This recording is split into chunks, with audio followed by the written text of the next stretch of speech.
अगर ये इक्वेशन दो दो है तो आप देखेंगे इन दोनों को जब आप मल्टीप्लाई करेंगे तो आपके पास क्या आ जाएगी, पेयर ऑफ स्ट्रेट लाइंस की इक्वेशन आ जाएगी। 24 के अगर आप फैक्टर करोगे 4 इंटू 6 हो जाएगा, और 6 प्लस 4 कितना आजकल मार्केट में उसको 10 के नाम से जाना जाता है, 10 का दाम। कोई भी कोनिक आपको दे रखा हो, उसका सेंटर निकालना हो, x के रिस्पेक्ट में पार्शियली डिफरेंशिएट कर दो, y के रिस्पेक्ट में पार्शियली डिफरेंशिएट कर दो, दोनों लाइंस को सॉल्व करो, आंसर आपके पास क्या आ जाएगा उसका। अगर h square minus a b zero हो गया ना बच्चों, उस केस में h square minus a b zero यानी लाइन सेम होगी, यानी इक्वल स्लोप होगा, मतलब कोइंसिडेंट, एक के ऊपर एक लाइन हो जाएगी।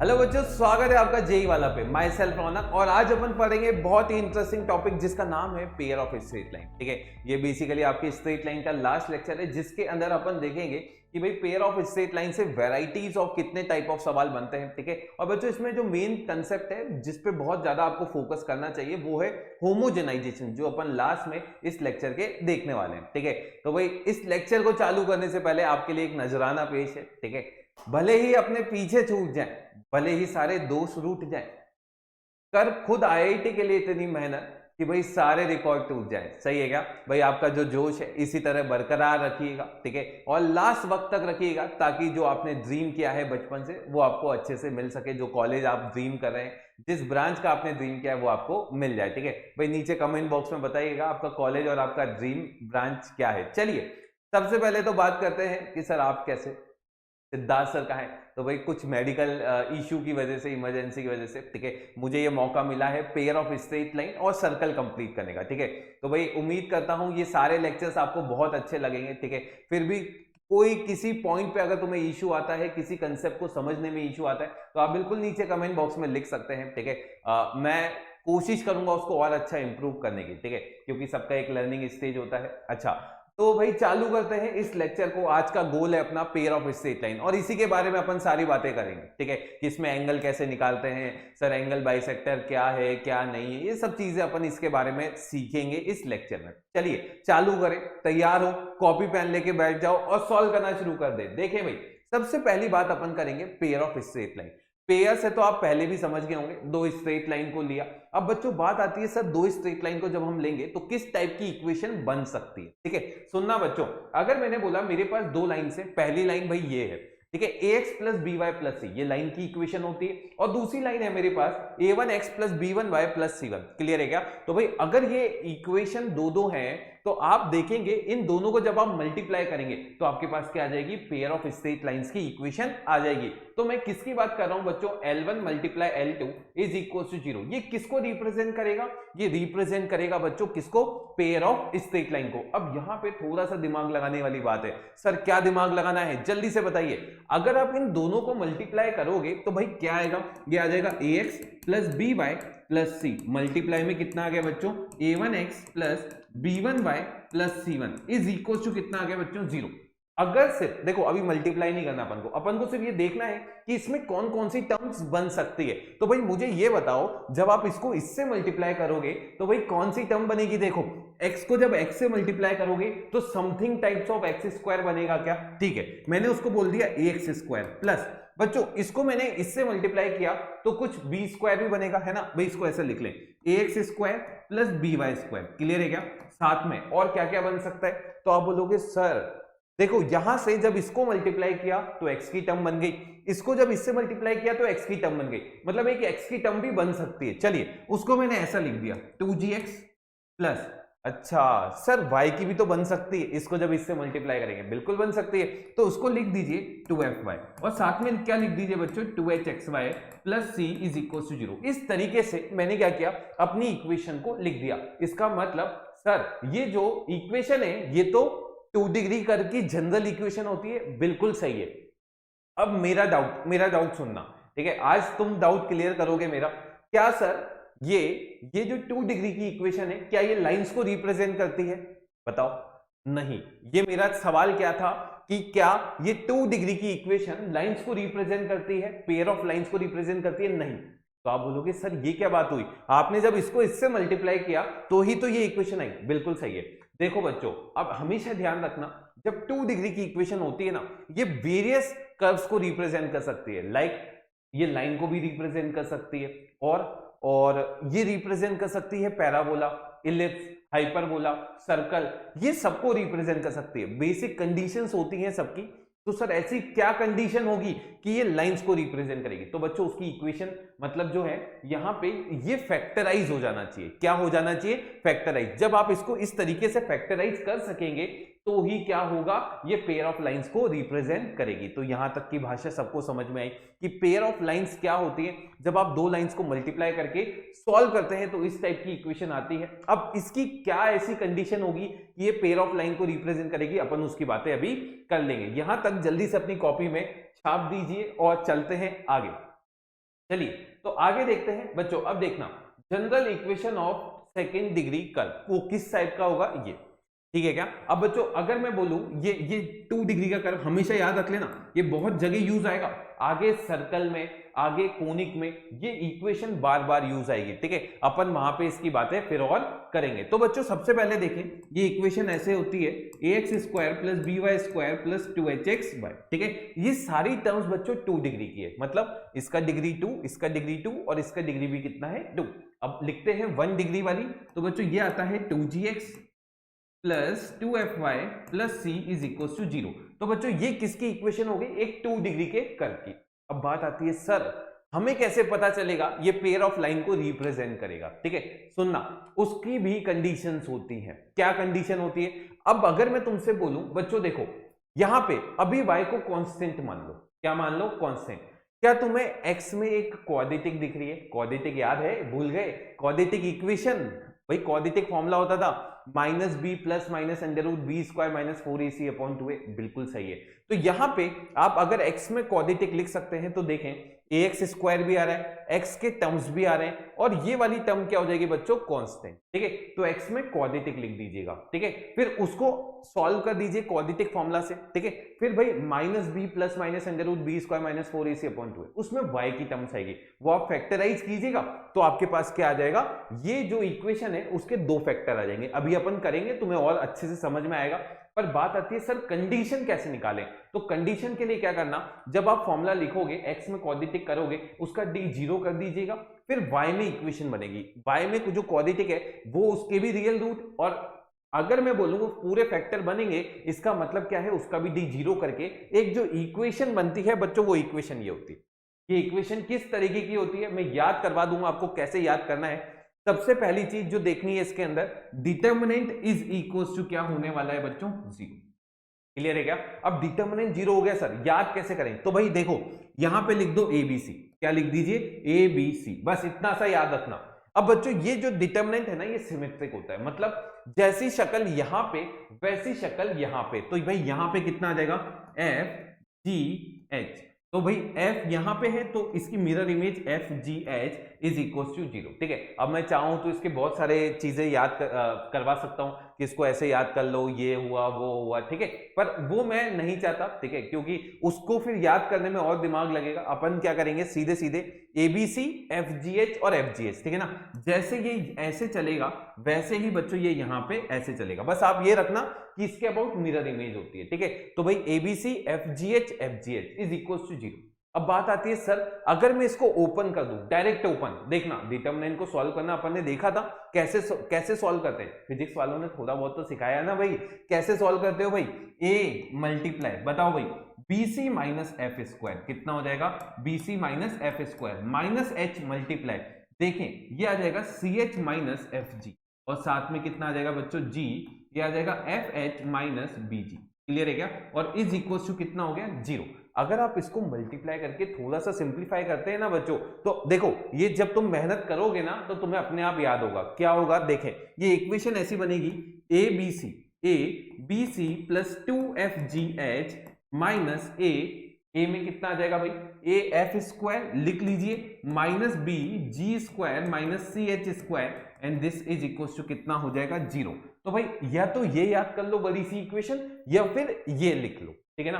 तो मतलब आज के बाद अगर मैं तुम्हें बोलूं कि भाई क्या ये इक्वेशन है, ये पेयर ऑफ लाइंस को रिप्रेजेंट कर रही है, तो क्या आप मुझे कंडीशन बता सकते हो? आप बिल्कुल बता दोगे। क्या करोगे? यहां से पहले क्या निकालोगे? ABC, FGH। क्या निकाल लोगे बच्चों? ABC, FGH। और वो कहां पे सब्स्टिट्यूट कर दोगे? इसमें।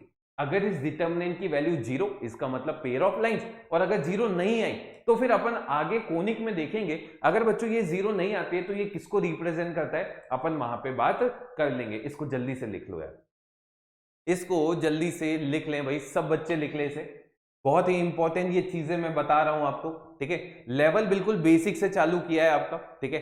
और एक एक जब लास्ट में सवाल करोगे ना तो तुम खुद बोल दोगे सर आज मजा आ गया सवाल करके, ठीक है क्या।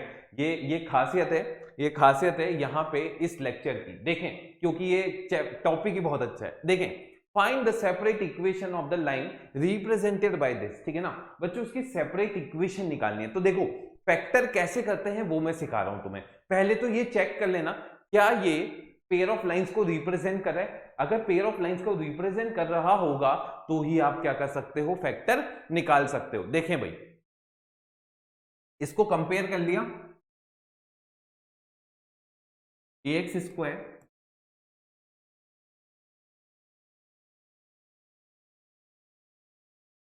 क्लियर है क्या, इससे आपने क्या किया बच्चों, इसको कंपेयर कर लिया, ठीक है।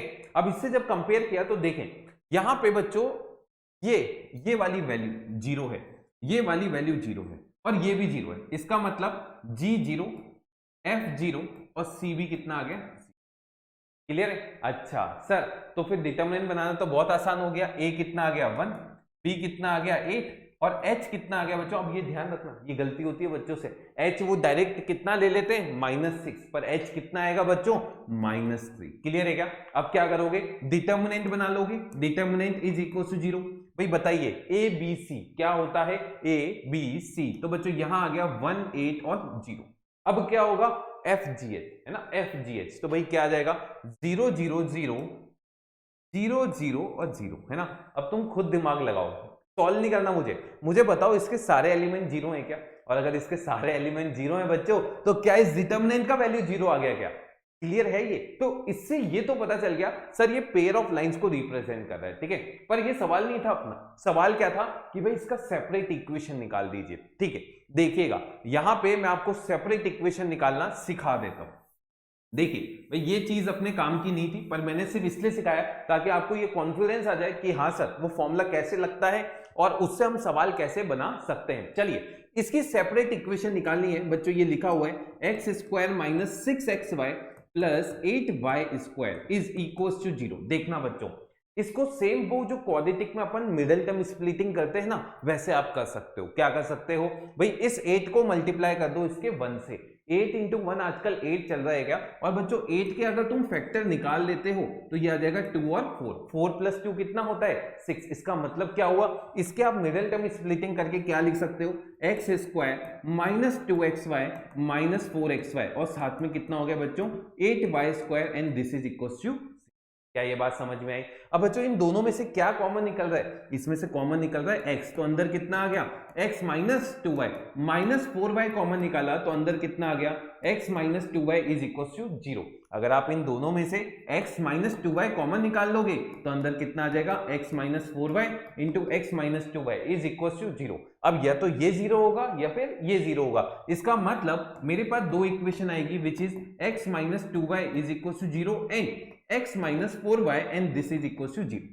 अगर आप बाई चांस इन दोनों को मल्टीप्लाई कर दोगे ना बच्चों यही आ जाएगा, क्लियर है क्या। ये बिल्कुल बेसिक सवाल हो गया, ठीक है। ये जेई में तो नहीं पूछेगा, ये मैं गारंटी दे रहा हूं, पर ये तुम्हें आगे सवाल करने में बिल्कुल हेल्प करेगा, इसकी भी मेरी गारंटी है।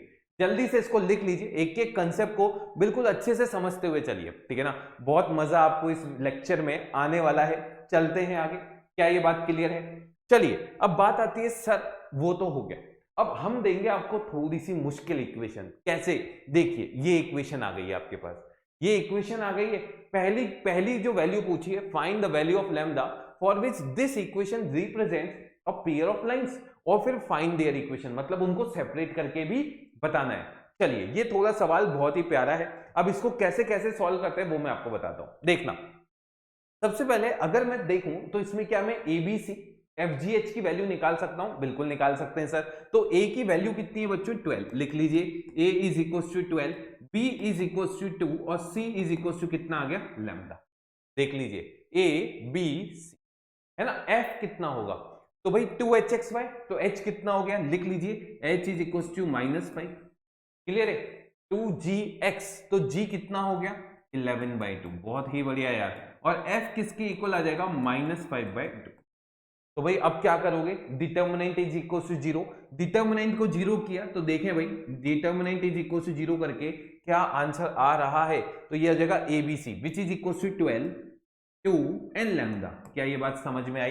अगला FGH which is equal to -5/2, G कितना है 11/2 और ये कितना है -5। क्लियर है? ये कितना आएगा भाई FGH, और इसका सेम बनता है तो -5 11/2 और -5/2।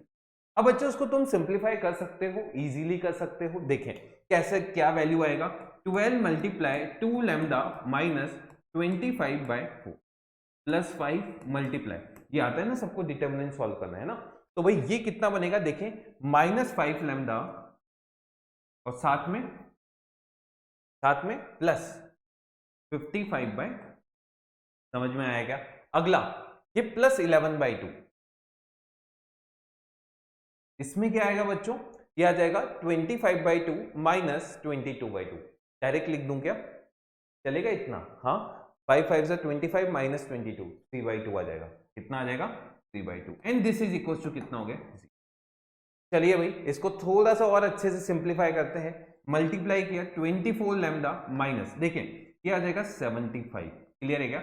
-25 लैम्डा और प्लस ये कितना हो जाएगा, करना आता है मल्टीप्लाई। देखो तुम दिमाग ऐसे लगाया करो, इसको 50 बोल दो, 50 इंटू 5 होता है 250 और 5 इंटू 5 होता है 25।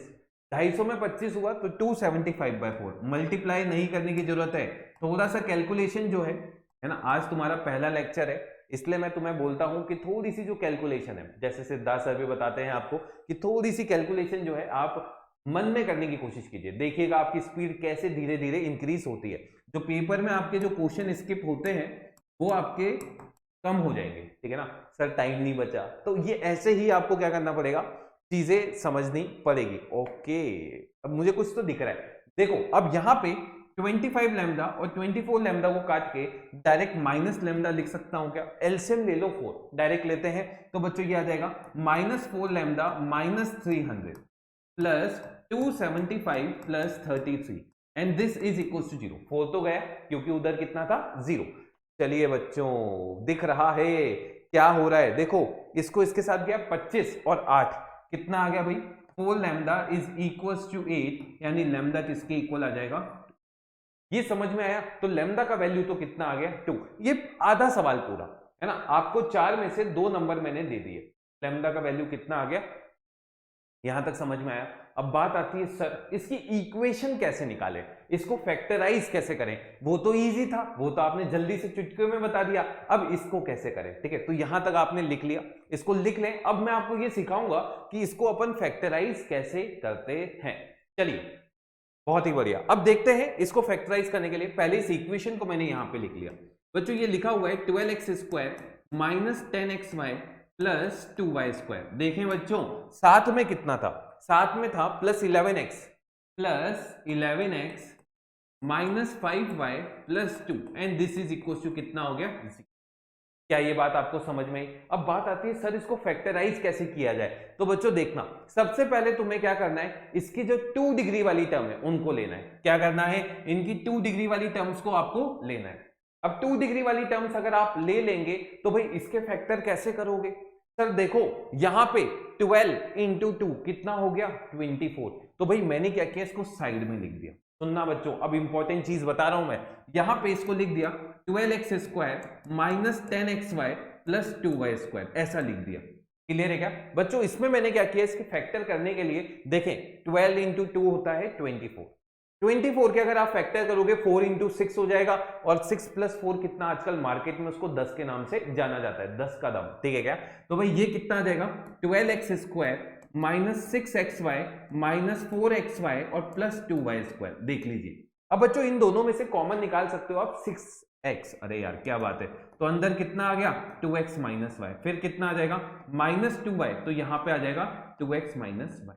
तो भाई इसका एक फैक्टर तो दिख रहा है 6x माइनस 2y और 2x माइनस y। देख लीजिए ये सबको दिख रहा है। अब जब तुम इसको सॉल्व करोगे तो भाई ये इक्वेशन ऐसी आ जाएगी 6x माइनस 2y ठीक है ना। सुनना बच्चों, एक एक स्टेप तुम्हें धीरज से समझते हुए चलना है। सबसे पहली लाइन क्या आ गई, 6x माइनस 2y। दूसरी स्टेप आएगी 2x माइनस 1।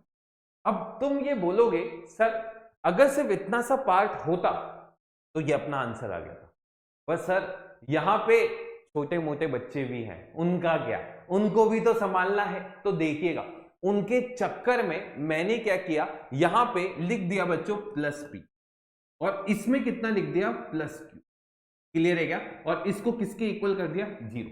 मतलब मैंने क्या बोला कि जब मैं इसको फैक्टराइज करूंगा ना बच्चों, तो ये इक्वेशन और ये इक्वेशन आपके पास आ जाएगी। हमेशा ध्यान रखना ये वाली जो टर्म है यही कंट्रीब्यूट करती है इसके अंदर और इसके अंदर, मतलब लाइन की स्लोप में। लाइन की स्लोप में ये वाली टर्म्स कंट्रीब्यूट नहीं करती, ना ही एंगल में, क्योंकि बच्चों स्लोप से ही एंगल निकलता है। टेन थीटा का फॉर्मूला देखा था आपने, m1 minus m2 upon 1 plus m1 m2। तो मैंने क्या बोला कि ये जो दोनों टर्म्स हैं सिर्फ इनसे ही अपने पास स्लोप निकलेगा। ये वाली टर्म्स किस में कंट्रीब्यूट करती है, इनकी कांस्टेंट टर्म में। क्या इतनी बात सबको समझ में आई, जल्दी से बताएं। अरे बोल तो नहीं हो रहे, लेक्चर में जोश बनाए रखना है लास्ट तक। देखें भाई, अब बात आती है सर p और q कैसे निकाले। तो देखना भाई, p और q निकालने का बहुत ही सरल मेथड है। कैसे, सबसे पहले मुझे यहां पे ये बताओ कि यहां पे x का कोफिशिएंट कितना है, 11। तो भाई लिख लीजिए कोफिशिएंट ऑफ x। किसकी बात करेंगे, कोफिशिएंट ऑफ x। दूसरी बात करेंगे कोफिशिएंट ऑफ y। और बच्चों तीसरी बात करोगे कांस्टेंट टर्म। ये तीन बातें अब यहां पे अपन करने वाले। तो भाई देखिएगा एक एक लाइन से अपन चलते हैं। सबसे पहले बात करेंगे कोफिशिएंट ऑफ x की। बच्चों कोफिशिएंट ऑफ x यहां पे कितना है, 11। तो लिख दिया 11 इज इक्वल्स टू, देखना बच्चों अब दिमाग तुम ये ऐसे लगाना, x इसको जब इससे मल्टीप्लाई करूंगा तो कब आएगा। ओके सर x कब आ सकता है, देखें यहां पे जब आप 6x को इसके कांस्टेंट टर्म से मल्टीप्लाई करोगे तो एक x आएगा। हाँ ये है। अच्छा सर इसके कांस्टेंट को इसके x से मल्टीप्लाई करोगे तो भी आएगा, बिल्कुल सही है। मतलब x दो ही तरीके से आ सकता है, जब इस x को किससे मल्टीप्लाई करो, इसके कांस्टेंट से। तो बच्चों 6 इंटू कितना आ जाएगा, q। लिख लीजिए प्लस प्लस। अब इसके कांस्टेंट को इसके x से मल्टीप्लाई, इसके कांस्टेंट को इसके x से मल्टीप्लाई किया तो 2p आ गया। क्या यहां तक बातें तुम्हें समझ में आई। अगली बात करेंगे y की। बच्चों y का कोफिशिएंट कितना है, -5। तो बच्चों -5 किसके इक्वल आएगा, देखें बच्चों -5 के लिए मैंने देखा सर आपने x में क्या किया था, x को मल्टीप्लाई किया था कांस्टेंट से। तो यहां पे क्या होगा, इस y को मल्टीप्लाई कर दोगे इसके कांस्टेंट से, -2q। क्लियर है क्या, प्लस और माइनस।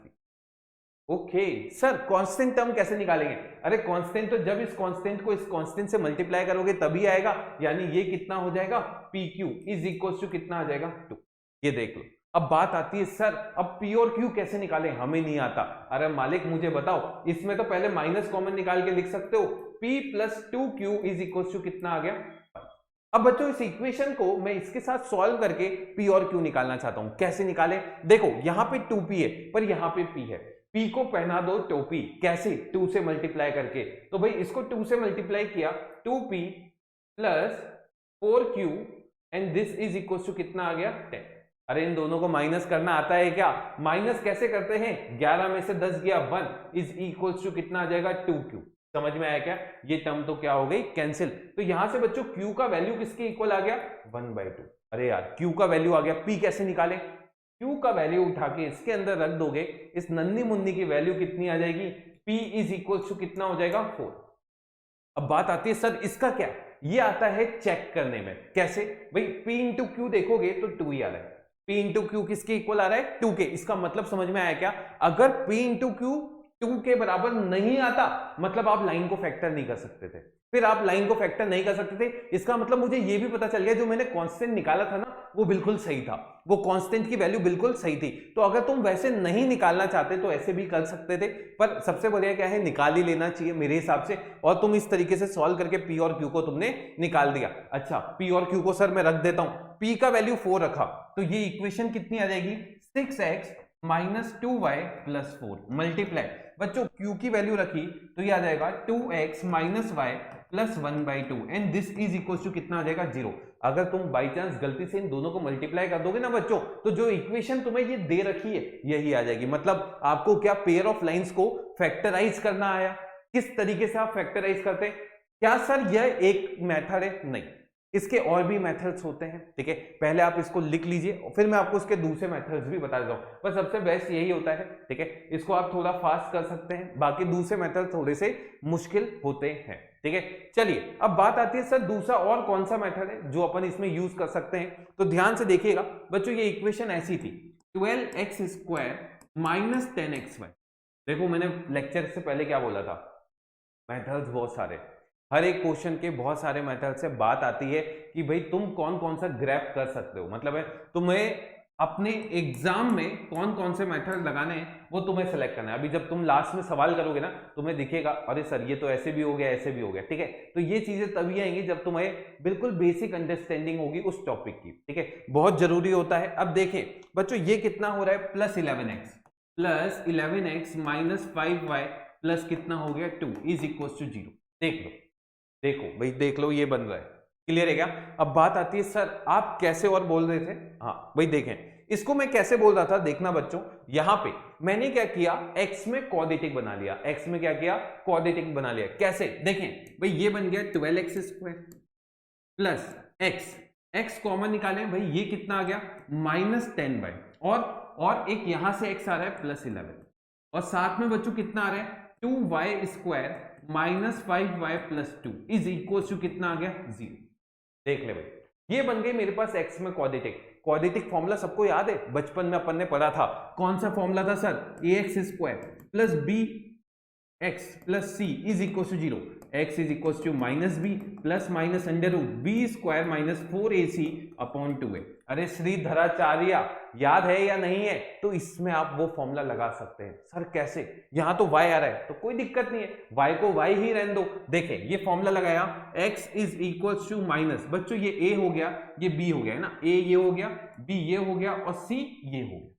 इसका वैल्यू रख दीजिए minus b which is equal to minus 10y plus 11 plus minus under root में कितना आ गया b² which is minus 10y plus 11 का होल स्क्वायर माइनस 4ac। ठीक है ना, तो भाई माइनस 4 इंटू 12 कितना आ गया 48 into 2y² minus 5y plus 2 upon में कितना आ गया बच्चों 2a। देख लीजिए 2 times of minus 10y plus 11। देख लें, अब बहुत ही इजी तरीके से ये सॉल्व भी हो जाएगा।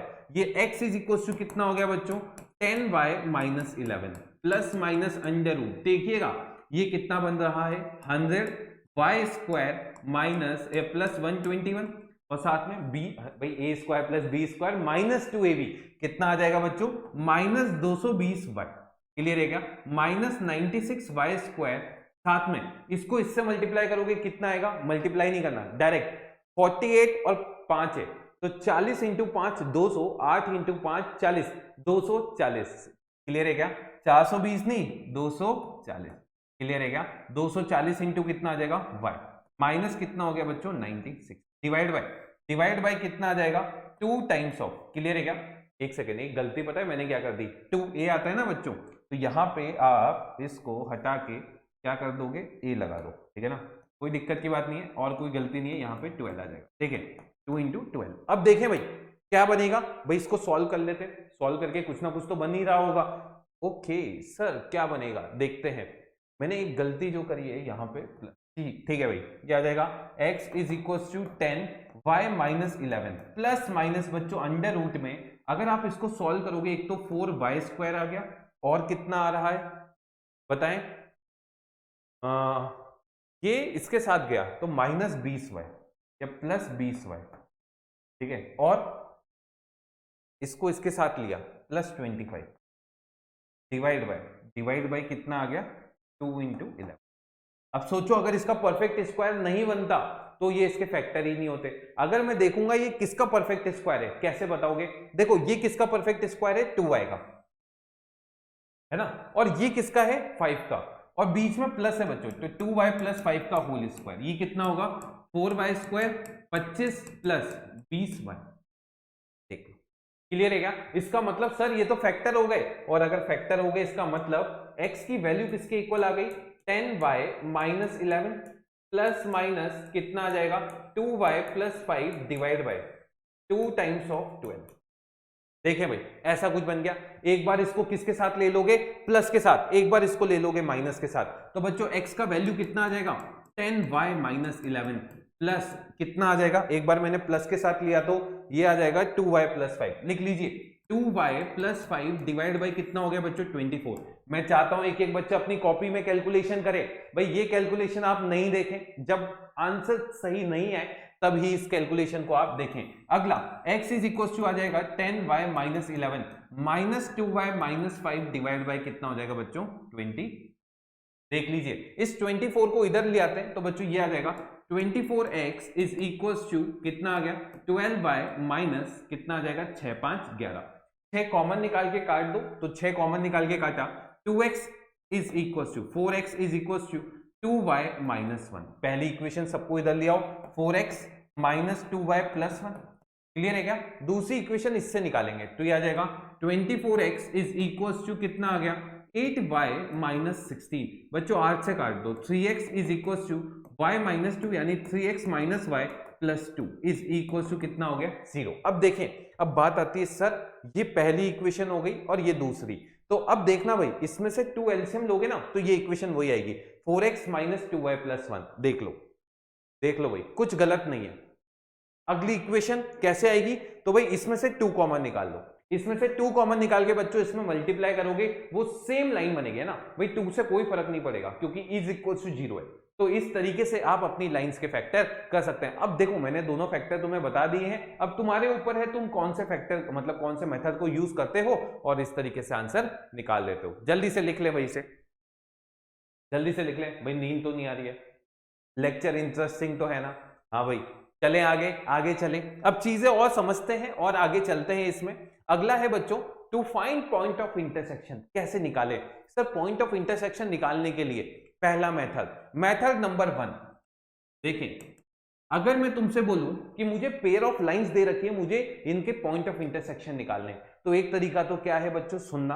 पहला तरीका ये होता है कि भाई आप दोनों लाइंस को निकाल लें। जब दोनों लाइंस को आप निकाल लेंगे फिर उनका पॉइंट ऑफ इंटरसेक्शन निकाल लें। जैसे एक सवाल था x square minus 6xy plus 8y square is equal to कितना आ गया बच्चों? अब क्या किया आपने? इन दोनों को सॉल्व करके लिख दिया था x minus 2y into x minus 4y is equal to 0। तो लाइंस क्या क्या आ गई थी? एक लाइन आ गई थी x minus 2y is equal to 0, दूसरी लाइन आ गई x minus 4y is equal to. अब दोनों को सॉल्व करने के लिए दोनों को सब्ट्रैक्ट कर दीजिए। 2y इज इक्वल टू 0, तो y कितना आ गया? 0। y को 0 रख दीजिए तो x भी कितना आ गया? 0। यानी ये दोनों लाइंस कहां पे इंटरसेक्ट करेंगी? 0,0 पे। ऐसा ये वाली लाइंस कहां आ जाएगी? 0,0। पर ये मेथड थोड़ा लेंथी होता है, ठीक है, और इसको सॉल्व करना भी थोड़ा मुश्किल होता है। तो मेथड नंबर 2 में देखिएगा, ये हर एक कोनिक में आप यूज कर सकते हैं। ये मेथड क्या है ना भाई? देखना भाई ये मेथड इस तरीके से है ना भाई, ये आपको सेंटर निकालने में बहुत हेल्पफुल रहता है। इसमें आप क्या करेंगे? Partial differentiation. क्या काम करने वाले हैं आप? Partial differentiation. ओके सर ये पार्शियल डिफरेंशिएशन क्या है? डिफरेंशिएशन तो हमने सुना था, ये पार्शियल डिफरेंशिएशन कौन सी वाला है? सुनना बच्चों, पार्शियल डिफरेंशिएशन के बारे में मैं थोड़ी नॉलेज दे देता हूं तुम्हें जिनको नहीं पता है। बच्चों पार्शियल डिफरेंशिएशन में क्या होता है? अगर आप इसको पार्शियली डिफरेंशिएट करते हैं x के रिस्पेक्ट में, किसके रिस्पेक्ट में? x के रिस्पेक्ट में, तो y हो जाता है कांस्टेंट। y क्या हो जाता है? कांस्टेंट। और अगर y के रिस्पेक्ट में करेंगे तो x हो जाएगा कांस्टेंट, ठीक है। अब कुछ चीजें जो इसमें काम आएगी, d of x square divide by dx। बच्चों ये किसके इक्वल हो जाएगा? 0। क्लियर है क्या? 0 थोड़ी ना होगा, अरे 2x होगा। कितना होगा? 2x। क्लियर है क्या? ये हो गया डिफरेंशिएशन। पर पार्शियल डिफरेंशिएशन का साइन ऐसा होता है, d के ऊपर ऐसा लगा दो, ठीक है ना, d को उठा के थोड़ा सा ऐसा लिख दो, ठीक है। तो partially differentiate of x square divide by dx is equal to भी कितना होगा? 2x। इसमें x में कोई फर्क नहीं पड़ता, पर अगर मैं तुमसे बोलूं partial differentiation of dy square divide by dx, ये कितना हो जाएगा? 0, क्योंकि y क्या हो जाता है? कांस्टेंट। अब बात आती है सर तो इसको क्या करेंगे अपन? पार्शियली डिफरेंशिएट करेंगे। पहले किसके रिस्पेक्ट में? x, फिर किसके रिस्पेक्ट में, y, दो लाइन आ जाएंगी, उनका पॉइंट ऑफ इंटरसेक्शन आपका सेंटर दे देगा। चलिए सबसे पहला स्टेप क्या होता है, विथ रिस्पेक्ट टू x, किसके रिस्पेक्ट में कर लेते हैं, x के रिस्पेक्ट में। देखिएगा बच्चों x के रिस्पेक्ट में इसको डिफरेंशिएट करते हैं, a तो कांस्टेंट है, क्या आ जाएगा यहाँ पे बताइए, ये बन जाएगा a times of 2x plus, बच्चों अब दिमाग तुम खुद लगाना, यहां पे इसके लिए क्या करोगे भाई, 2hy को कॉमन निकाल लो, क्योंकि x के रिस्पेक्ट में 2hy क्या है, कांस्टेंट है, तो 2hy बच्चों बच क्या गया x का कितना होगा 1। अब देखो अब आसान हो जाएगा तुम्हारे लिए, इसका 0, क्यों, अरे y कांस्टेंट है। अगला इसका 2g को निकाला, x का हो जाएगा 1 प्लस 0 और 0 इज इक्वल टू कितना आ जाएगा 0, ये एक पहली लाइन।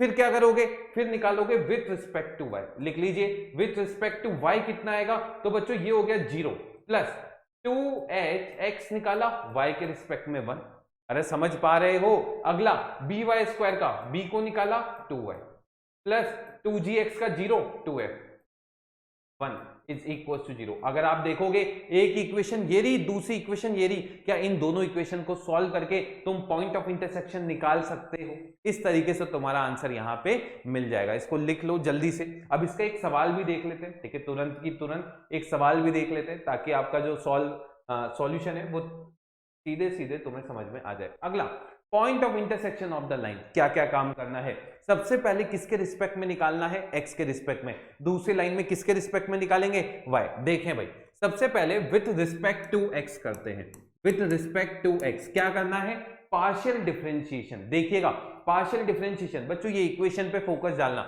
सबसे पहले है 2x स्क्वायर, 2x स्क्वायर का भाई 2 निकाला, x स्क्वायर का हो गया 2x, क्लियर है क्या।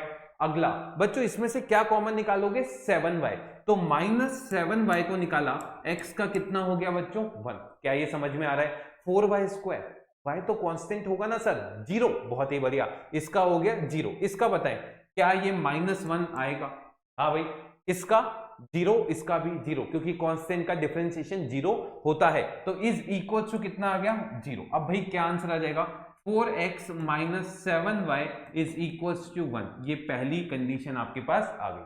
अब बात आती है दूसरी कंडीशन कैसे लाएं, तो विथ रिस्पेक्ट टू y क्या कर दोगे, पार्शियल डिफरेंशिएशन, क्लियर है क्या। अब करो भाई, इसका बताओ 0, बहुत ही बढ़िया, इसका -7x है ना, क्या कॉमन निकाला, -7x को कॉमन निकाला, y का आ जाएगा बच्चों 1। अरे ये समझ तो पा रहे हो ना तुम, ये बताओ -8y, अरे क्लियर है क्या। अगला ये 0, ये कितना आ जाएगा +22 and this is equal to कितना हो जाएगा 0।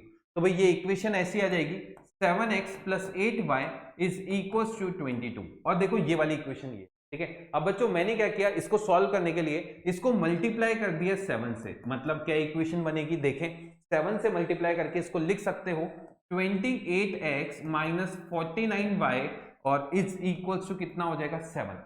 और बच्चों इसको मल्टीप्लाई कर दिया 4 से, क्यों, ताकि यहाँ पे 28 बन जाए, तो इसको मल्टीप्लाई कर दीजिए इंटू 4, लिख लीजिए वहां पे, तो ये इक्वेशन ऐसी बनेगी 28x, लिख लीजिए भाई 28x + 32y, क्या बात है, ये हो जाएगा 32y इज इक्वल टू 88।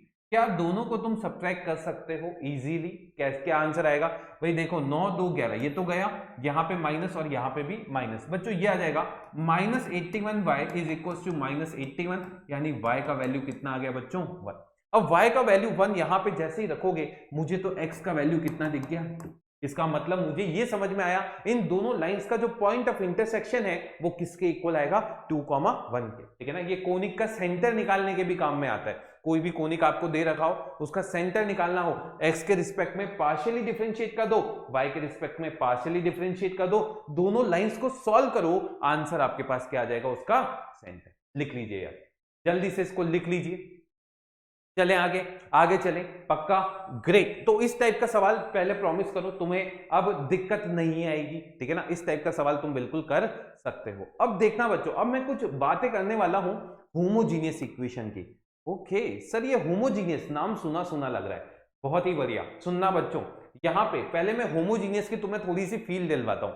देखो अगर मैं कोई इक्वेशन बोलता हूं ax² + by², बच्चों साथ में कितना है 2hxy + 2gx + 2fy + c is equal to 0। सुनना बच्चों, होमोजीनियस फंक्शन या होमोजीनियस इक्वेशन या फिर होमोजीनियस कर्व क्या होते हैं। अगर मैं सबसे पहले होमोजीनियस इक्वेशन की बात करूं बच्चों, ये वो इक्वेशन होती है जिसकी हर एक टर्म की डिग्री क्या हो, सेम हो। वापस से बोलना मेरे साथ साथ, homogeneous equation is the equation whose degree of each term is same. मतलब अगर मैं बोलूं इस वाली टर्म की डिग्री कितनी है, तो भाई इसकी डिग्री कितनी है, 2।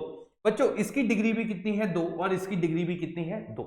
पर बात आती है सर ये डिग्री तो 1 है, तो ये तो होमोजीनियस नहीं है। बिल्कुल सही बात है, ये होमोजीनियस बिल्कुल भी नहीं है। पर अगर ये वाली टर्म और ये वाली टर्म हट जाए तो ये इक्वेशन जो है वो ऐसी आ जाएगी, ax² plus by² plus 2hxy और इज इक्वल टू कितना आ जाएगा बच्चों, 0। तो ये इक्वेशन किसको रिप्रेजेंट करेगी, होमोजीनियस डिग्री 2, होमोजीनियस जिसका डिग्री क्या है, 2। एक ऐसी होमोजीनियस इक्वेशन जिसकी डिग्री है 2। क्या ये बात समझ में आई? अभी मैं इसकी और भी मस्त मस्त चीजें तुम्हें निकाल के बताऊंगा, तुम्हें ये चीज समझ में आ गई क्या? तो मतलब किसी भी इक्वेशन को होमोजीनियस बनाना है तो क्या काम करना पड़ेगा तुम्हें, है ना भाई? ध्यान से देखना, आपको क्या करना पड़ेगा, उसके अंदर x की टर्म, y की टर्म और कांस्टेंट को बोलना पड़ेगा भाई तू नहीं आ सकता। अगर ये आ गया तो फिर ये 2 डिग्री की होमोजीनियस इक्वेशन नहीं बन पाएगी। लिख लो आप इसे लिख लो। अब किसी भी इक्वेशन को होमोजीनियस बनाना है, कैसे बनाएंगे? तो बच्चों सुनना, किसी भी इक्वेशन को अगर होमोजीनियस बनाना है, ठीक है, उसको बनाने के लिए कुछ भी मत कीजिएगा, उसका शिफ्टिंग ऑफ ओरिजिन कर दीजिएगा। ये टॉपिक अपन ने देखा है आज स्ट्रेट लाइन में ही देखा था पहले कि भाई शिफ्टिंग ऑफ ओरिजिन क्या होता है। आप ओरिजिन को शिफ्ट कर दीजिए इसके पॉइंट ऑफ इंटरसेक्शन पे। मतलब अगर ये इक्वेशन है और मैं इसका पॉइंट ऑफ इंटरसेक्शन निकाल सकता हूं, अभी निकाला था अपन ने। अगर मैं उसका ओरिजिन मतलब 0,0 को कहां पे शिफ्ट कर दूं, इसके पॉइंट ऑफ इंटरसेक्शन पे, तो क्या हो जाएगा भाई, इसका ये वाला जो टर्म्स है ना वो क्या हो जाएगी, अपने आप कैंसिल आउट हो जाएगी। आप करके देखिएगा, आपके पास इसका रिजल्ट आ जाएगा। क्लियर है क्या? तो इस तरीके से आप किसी भी इक्वेशन को होमोजीनियस बना सकते हो। इस पे आज तक सवाल नहीं आया, ठीक है, पर अगर कभी पूछता है तो तुम उस तरीके से सॉल्व कर सकते हो। क्या ये बात समझ में आई? चलिए अब बात आती है सर ये इक्वेशन जो है उसको मैं सोचूं कैसे, ठीक है। तो बच्चों मैंने एक इक्वेशन तुम्हें पढ़ाई थी, कौन सी इक्वेशन थी? अभी देखो, x² minus 6xy plus 8y²। पहले तो ये बताओ क्या ये होमोजीनियस इक्वेशन है? हाँ भाई बिल्कुल है सर। इसकी सबकी डिग्री कितनी है? 2। अच्छा सर ये अगर होमोजीनियस इक्वेशन है, अब मैं इसको फैक्टराइज करके देखता हूं। बच्चों इसका पहला फैक्टर आया था x minus 2y is equal to 0, दूसरा फैक्टर आया था x minus 4y is equal to 0। ऐसे ही आया था क्या, है ना भाई? अगर मैं इसको लिखूं तो इसको ऐसा लिख सकता हूं y is equal to 1/2x, और इसको लिख सकता हूं y is equal to 1/4x, ठीक है ना। अब सुनना बच्चों, बहुत मस्त चीज बता रहा हूं मैं तुम्हें। मैंने क्या किया, यहां पे ये x एक्सिस बना दिया, ये y एक्सिस बना दिया, ठीक है बच्चों। अगर ये लाइन लिखोगे, ये लाइन ड्रॉ करी है तुमने कभी, y is equal to something x, ये ओरिजिन से पास हो रही है। दोनों किससे पास हो रही है? ओरिजिन से। इसका मतलब अब मुझे ये समझ में आ गया सर कि एक लाइन तो ऐसी बनेगी और दूसरी लाइन कैसी बनेगी, ऐसी। देख लो, अगर ये दोनों लाइंस मेरे पास बनने वाली है, ये वाली लाइन हो जाएगी बच्चों y is equal to 1/2x, और ये हो जाएगी y is equal to 1/4x। तो भाई अब मुझे ये समझ में आया सर, जो होमोजीनियस इक्वेशन होती है अगर मैं उसको फैक्टराइज करूं तो वो किसको रिप्रेजेंट करती है? ये उन सारी लाइंस को रिप्रेजेंट करेंगी जो किससे पास होगी, ओरिजिन।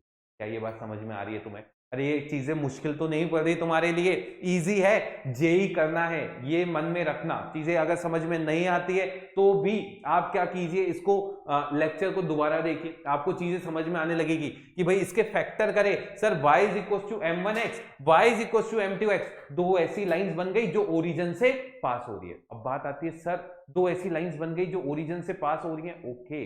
अब और क्या क्या चीजें इसमें अपन निकाल सकते हैं? बहुत सारी चीजें, बहुत सारी है ना, मैं आपको अभी आगे और बताऊंगा। पर ये चीज तुम्हें इतनी समझ में आई क्या कि अगर मैं एक होमोजीनियस इक्वेशन को फैक्टर करता हूं तो वो किसको रिप्रेजेंट करता है? अगर डिग्री 2 है तो दो ऐसी लाइंस को जो किससे पास होंगी, ओरिजिन से, ठीक है। चलिए ये फैक्टर कैसे करते हैं ये भी अभी अपन शॉर्ट में सीख जाएंगे, ठीक है।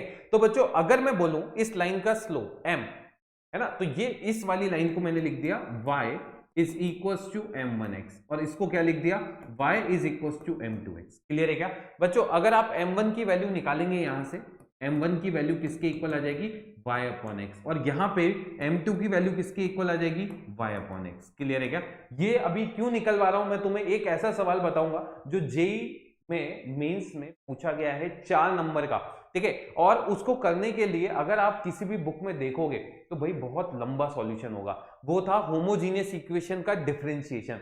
आप बोलोगे सर हमने तो डिफरेंशिएशन पढ़ा ही नहीं, कोई दिक्कत नहीं है, 12th में तो पढ़ोगे, वहां पे देखना याद आएंगे तुम्हें रौनक सर जब तुम ये ट्रिक वहां पे यूज करोगे। चलिए अब बात आती है सर ये इक्वेशन देखिए, आप किसकी बात करें, उन सारी लाइंस की इक्वेशन की बात करें जो किससे पास हो रही है, ओरिजिन की। उनकी शक्ल जो है वो इस टाइप की बनेगी, किस टाइप की, ए एक्स स्क्वायर लिख लीजिए, a x square plus b y square plus 2h xy is equal to कितना हो जाएगा, इस टाइप में आपके पास क्या बन जाएगी, वो पेयर ऑफ स्ट्रेट लाइन बन जाएगी जो किनसे पास होगी, ओरिजिन।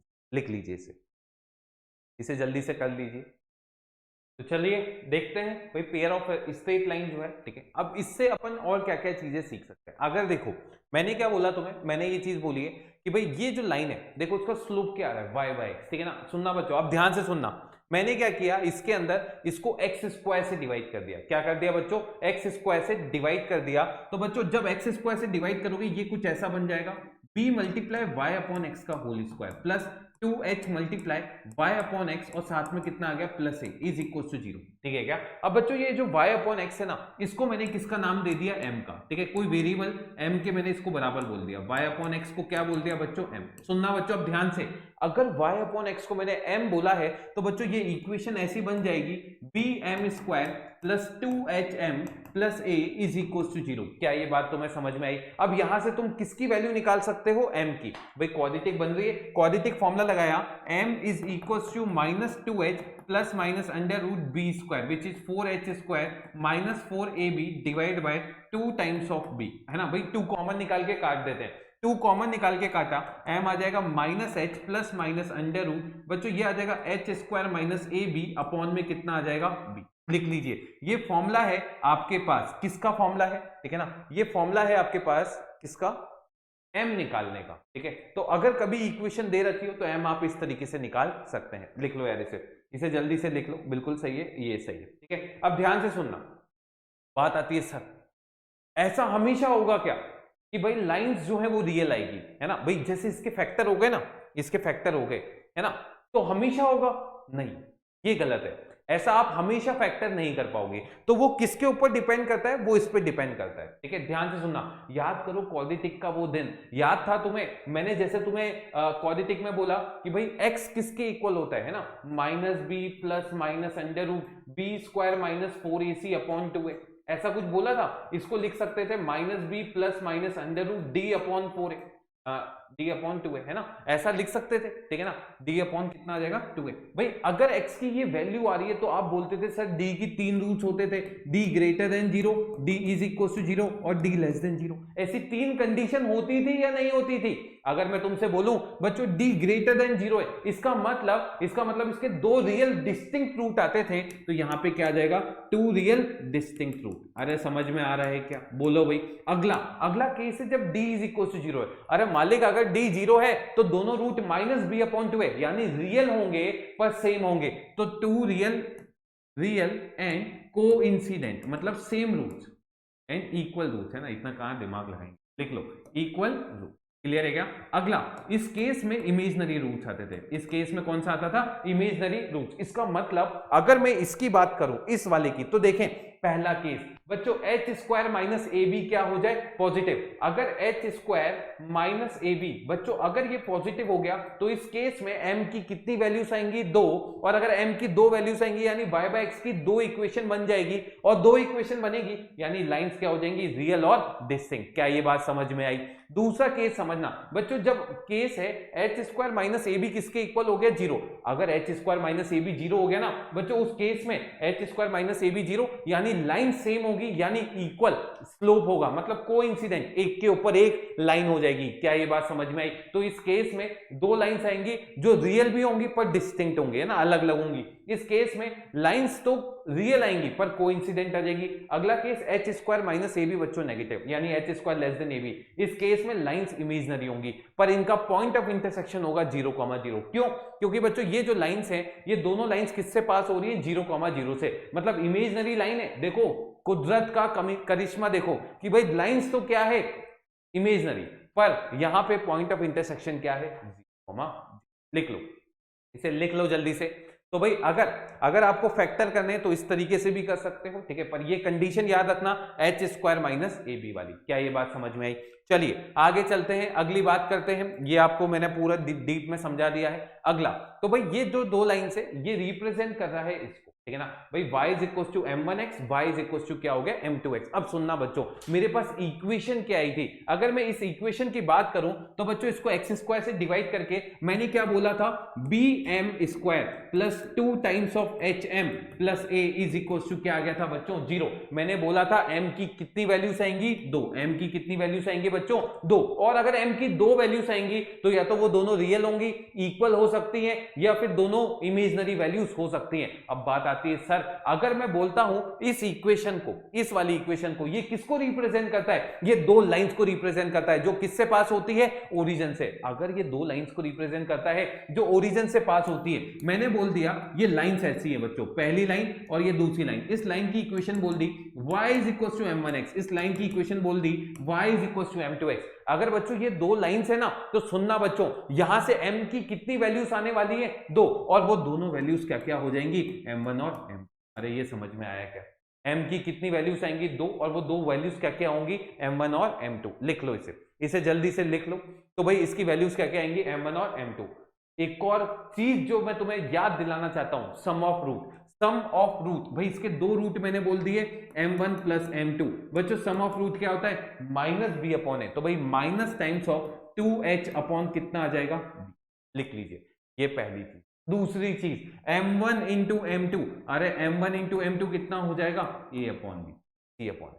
क्लियर है क्या? तो इस तरीके से आप m1 और m2 में कंडीशन निकाल सकते हो। लिख लो इसे लिख लो। तो इस तरीके से आप m1 और m2 में कंडीशंस आराम से निकाल सकते हैं। तो भाई आज से मैंने क्या सीखा, अगर 2 डिग्री की होमोजीनियस इक्वेशन है तो वो किसको रिप्रेजेंट करेगी, दो लाइंस को रिप्रेजेंट करेंगी जिनका स्लोप होगा m1 और m2। कंडीशन क्या होगी m1 plus m2 is equal to minus 2h upon b, और m1 m2 किसके इक्वल आ जाएगा बच्चों a अपॉन b के इक्वल आ जाएगा। क्लियर है क्या? अच्छा, और ये क्वाड्रेटिक फॉर्मूला से मैंने m1 और m2 निकालना सिखा भी दिया, ठीक है। तो आपने क्वाड्रेटिक फॉर्मूला से एक तो प्लस से वैल्यू ले लेना, वो m1 आ जाएगी, दूसरी वैल्यू m2 आपके पास आ जाएगी। क्लियर है? चले आगे चलते हैं बच्चों, अगली बात करते हैं इसकी, ठीक है, एंगल्स बिटवीन दिस लाइन। अब एंगल क्या होगा, है ना, ध्यान से सुनना बच्चों। अगर मैं बोलता हूं ये दो लाइंस को रिप्रेजेंट कर रहा है, अब सारी चीजें को रिलेटेड है ना, आपको चीजें समझ में आने लगेंगी। देखना, ये पहली लाइन आ गई बच्चों, ये आपके पास दूसरी लाइन आ गई, ठीक है। मैंने बोला इस लाइन की इक्वेशन है y is equal to m1x। बच्चों ये लाइन क्या है, y is equal to m2x, और इन दोनों के बीच में एंगल बोल दिया थीटा। इन दोनों के बीच में एंगल कितना है बच्चों, थीटा है। सुनना, टेन थीटा का अगर मैं तुमसे फॉर्मूला पूछूं तो टेन थीटा का फॉर्मूला क्या ये ऐसा होता है, m1 minus m2 upon under root. क्या होता है tan theta, m1 minus m2 upon 1 plus m1 m2। Clear है क्या, है ना, 1 प्लस कितना हो जाएगा m1 m2। मुझे दो कंडीशंस जो पता है, पहला m1 प्लस m2, बच्चों m1 प्लस m2 किसके इक्वल है, माइनस 2h अपॉन b के, और m1 m2 किसके इक्वल है, ये इक्वल है a अपॉन b के। देख लीजिए, ये ऐसी दो कंडीशन है, क्या आ जाएगा माइनस 2h अपॉन बी, ये आ जाएगा a अपॉन बी। क्लियर है क्या? अब ये दो कंडीशंस ऐसी आपके पास आ गई हैं। अब बात आती है सर m1 माइनस m2 कैसे निकाले। तो देखना बच्चों, मैं एक फॉर्मूला तुम्हें बताता हूं जो तुमने पढ़ा था पर रिवाइज नहीं किया है। ये फॉर्मूला ऐसा है, बताना भाई ये फॉर्मूला ऐसा याद है क्या, m1 माइनस m2 का whole square is equal to m1 plus m2 का होल स्क्वायर प्लस कितना आ जाएगा 4m1 m2। कितना आ जाएगा 4m1 m2। अगर तुम इसको सॉल्व करोगे तो ये नहीं सेटिस्फाई करेगा, क्यों, अरे ये 4m1 m2 नहीं आता, ये माइनस 4m1 m2 आता। क्या ये बात समझ में आई क्या? तो बच्चों अगर मुझे m1 माइनस m2 निकालना है तो इसका क्या कर दूंगा मैं, रूट निकाल लूंगा। तो टेन थीटा का फॉर्मूला क्या हो जाएगा, देखें, अंडर रूट में कितना आ जाएगा, इसको लिख लिया m1 प्लस m2 का होल स्क्वायर माइनस 4 m1 और m2 अपॉन में कितना आ जाएगा 1 प्लस m1 और m2। देख लें, अब भाई m1 प्लस m2 की वैल्यू निकाल लें, वहां से 4m1 m2 की वैल्यू निकाल लें, और m1 प्लस m1 m2 की वैल्यू भी यहां से रख दें।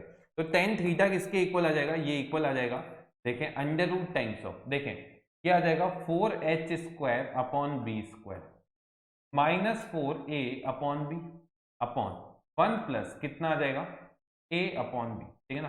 देखो इसका एलसीएम एलसीएम लेकर सॉल्व कर लेना, तो मैं फॉर्मूला तुम्हें डायरेक्ट लिख देता हूँ, tan theta is equal to 4 common निकाल लेना, 2 times of under root h square minus a b upon में कितना आ जाएगा ए प्लस, लिख लीजिए इसे, h square minus a b upon कितना आ जाएगा ए प्लस बी। अब यहां से डिफरेंट कंडीशंस अपन निकालेंगे, पहले आप इसको लिख लीजिए जल्दी से। तो भाई दो लाइंस हैं, अगर ये इससे रिप्रेजेंट कर रही है तो उन दोनों के बीच का एंगल कितना होगा, 2 times of under root h square minus a b upon कितना हो जाएगा बच्चों ए प्लस बी। लिख लें आप इसे लिख लें जल्दी से। चलते हैं आगे, अगली बात करते हैं, ये इस और इस लाइन को रिप्रेजेंट करिए, तो इन दोनों के बीच में है ना। अब इसमें तुम्हें क्या करना है, क्या कहते हैं ग्रामेटिकल मिस्टेक बताना भाई कमेंट बॉक्स में, क्या तुम देख पा रहे हो, है ना। जिसने ये पीपीटी बनाई है उसके लिए लाइंस लाइंस लाइंस लीन्स लिख दिया उसने, ठीक है। चलिए देखें, tan थीटा का फॉर्मूला क्या आएगा, तो भाई लिख लीजिए, ये फॉर्मूला याद कर लीजिए, 2 times of under root h square minus a b बच्चों अपॉन कितना आ गया ए प्लस, ठीक है क्या। अब बात आती है सर यहां से मैं क्या क्या सोच सकता हूं, ठीक है सुनना, यहां से आप बहुत सारी चीजें सोच सकते हैं। पहला, अगर बच्चों m1 और m2 बराबर है, m1 इज इक्वल टू कितना है m2, इसका मतलब थीटा कितना हो जाएगा 0, यानी दोनों लाइंस पैरेलल हैं, तो इस केस में थीटा इज इक्वल टू कितना हो जाएगा 0। और अगर बच्चों थीटा को तुम 0 रख दोगे ना, तो उस केस में क्या होगा, 0 इज इक्वल टू दिस, यानी ये एच स्क्वायर किसके इक्वल आ जाएगा ए बी, ठीक है, एच स्क्वायर किसके इक्वल आ जाएगा ए बी। इसका मतलब ये लाइंस क्या हो जाएंगी कोइंसिडेंट, तो भाई h square is equal to a b यहां से आया, ठीक है। दूसरा केस सुनना बच्चों, अगर m1 इंटू m2 किसके इक्वल आ गया -1, क्या ये कौन सी कंडीशन है, दो लाइंस परपेंडिकुलर होती है, उनके स्लोप का प्रोडक्ट कितना होता है -1, यानी थीटा कितना हो गया 90। उस केस में बच्चों ये 0 हो जाएगा, यानी a प्लस बी कितना हो गया 0। अब बच्चों अगर आप a प्लस बी की बात करें, a क्या चीज है, कोफिशिएंट ऑफ एक्स स्क्वायर, लिख लीजिए coefficient of x square plus coefficient of y square is equal to कितना हो जाएगा। तो यहां से अब मुझे ये पता चल गया, अगर ये लाइंस को रिप्रेजेंट करता है और वो दोनों लाइंस परपेंडिकुलर है, तो उस केस में क्या होगा, a प्लस बी कितना हो जाएगा 0। पर अगर दोनों लाइंस जो है वो पैरेलल या कोइंसिडेंट है, तो एच स्क्वायर किसके इक्वल आ जाएगा ए बी के। तीसरा केस समझना बच्चों, तीसरा केस क्या है कि भाई ये जो लाइंस है ना वो इक्वली इंक्लाइंड है कोऑर्डिनेट एक्सिस के। ये बहुत इंपॉर्टेंट चीज जो मैं आपको समझा रहा हूं, देखिए ये है tan थीटा का फॉर्मूला आ गया। तीसरा पॉइंट लिख लीजिए, lines are equally inclined to coordinate axis, इस केस में क्या होगा, देखें एक लाइन बच्चों कैसी बन रही होगी, एक लाइन बन रही होगी आपके लिए ऐसे,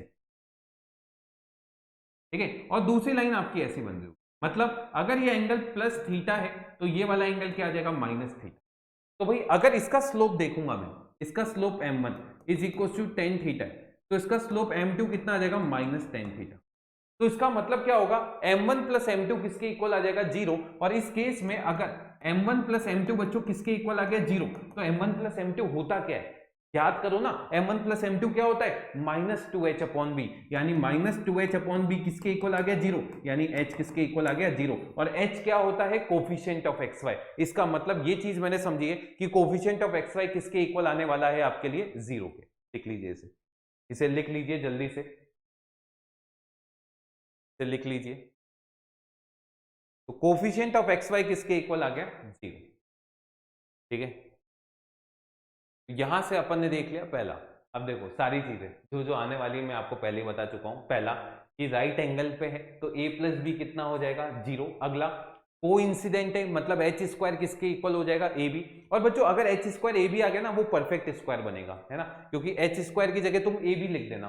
तो ये इक्वेशन ऐसी थी, ए एक्स स्क्वायर प्लस 2hxy यानी 2abxy plus b y square, ठीक है। देखना इसको लिख दिया √ax, कितना लिख दिया √ax का whole square plus 2 times of under root, है ना, क्या आ जाएगा बताए, एच स्क्वायर ए बी है ना तो 2hxy था, ये 2√x√b y plus under root b y का whole square is equal to 0। देख लो a स्क्वायर plus 2ab plus b square which is, इस तरीके से आप अपनी इक्वेशन को फैक्टराइज कर सकते हो। और अगला कि भाई अगर ये इक्वली इंक्लाइंड है तो h किसके इक्वल हो जाएगा 0, यानी कोफिशिएंट ऑफ xy किसके इक्वल होने वाला है 0।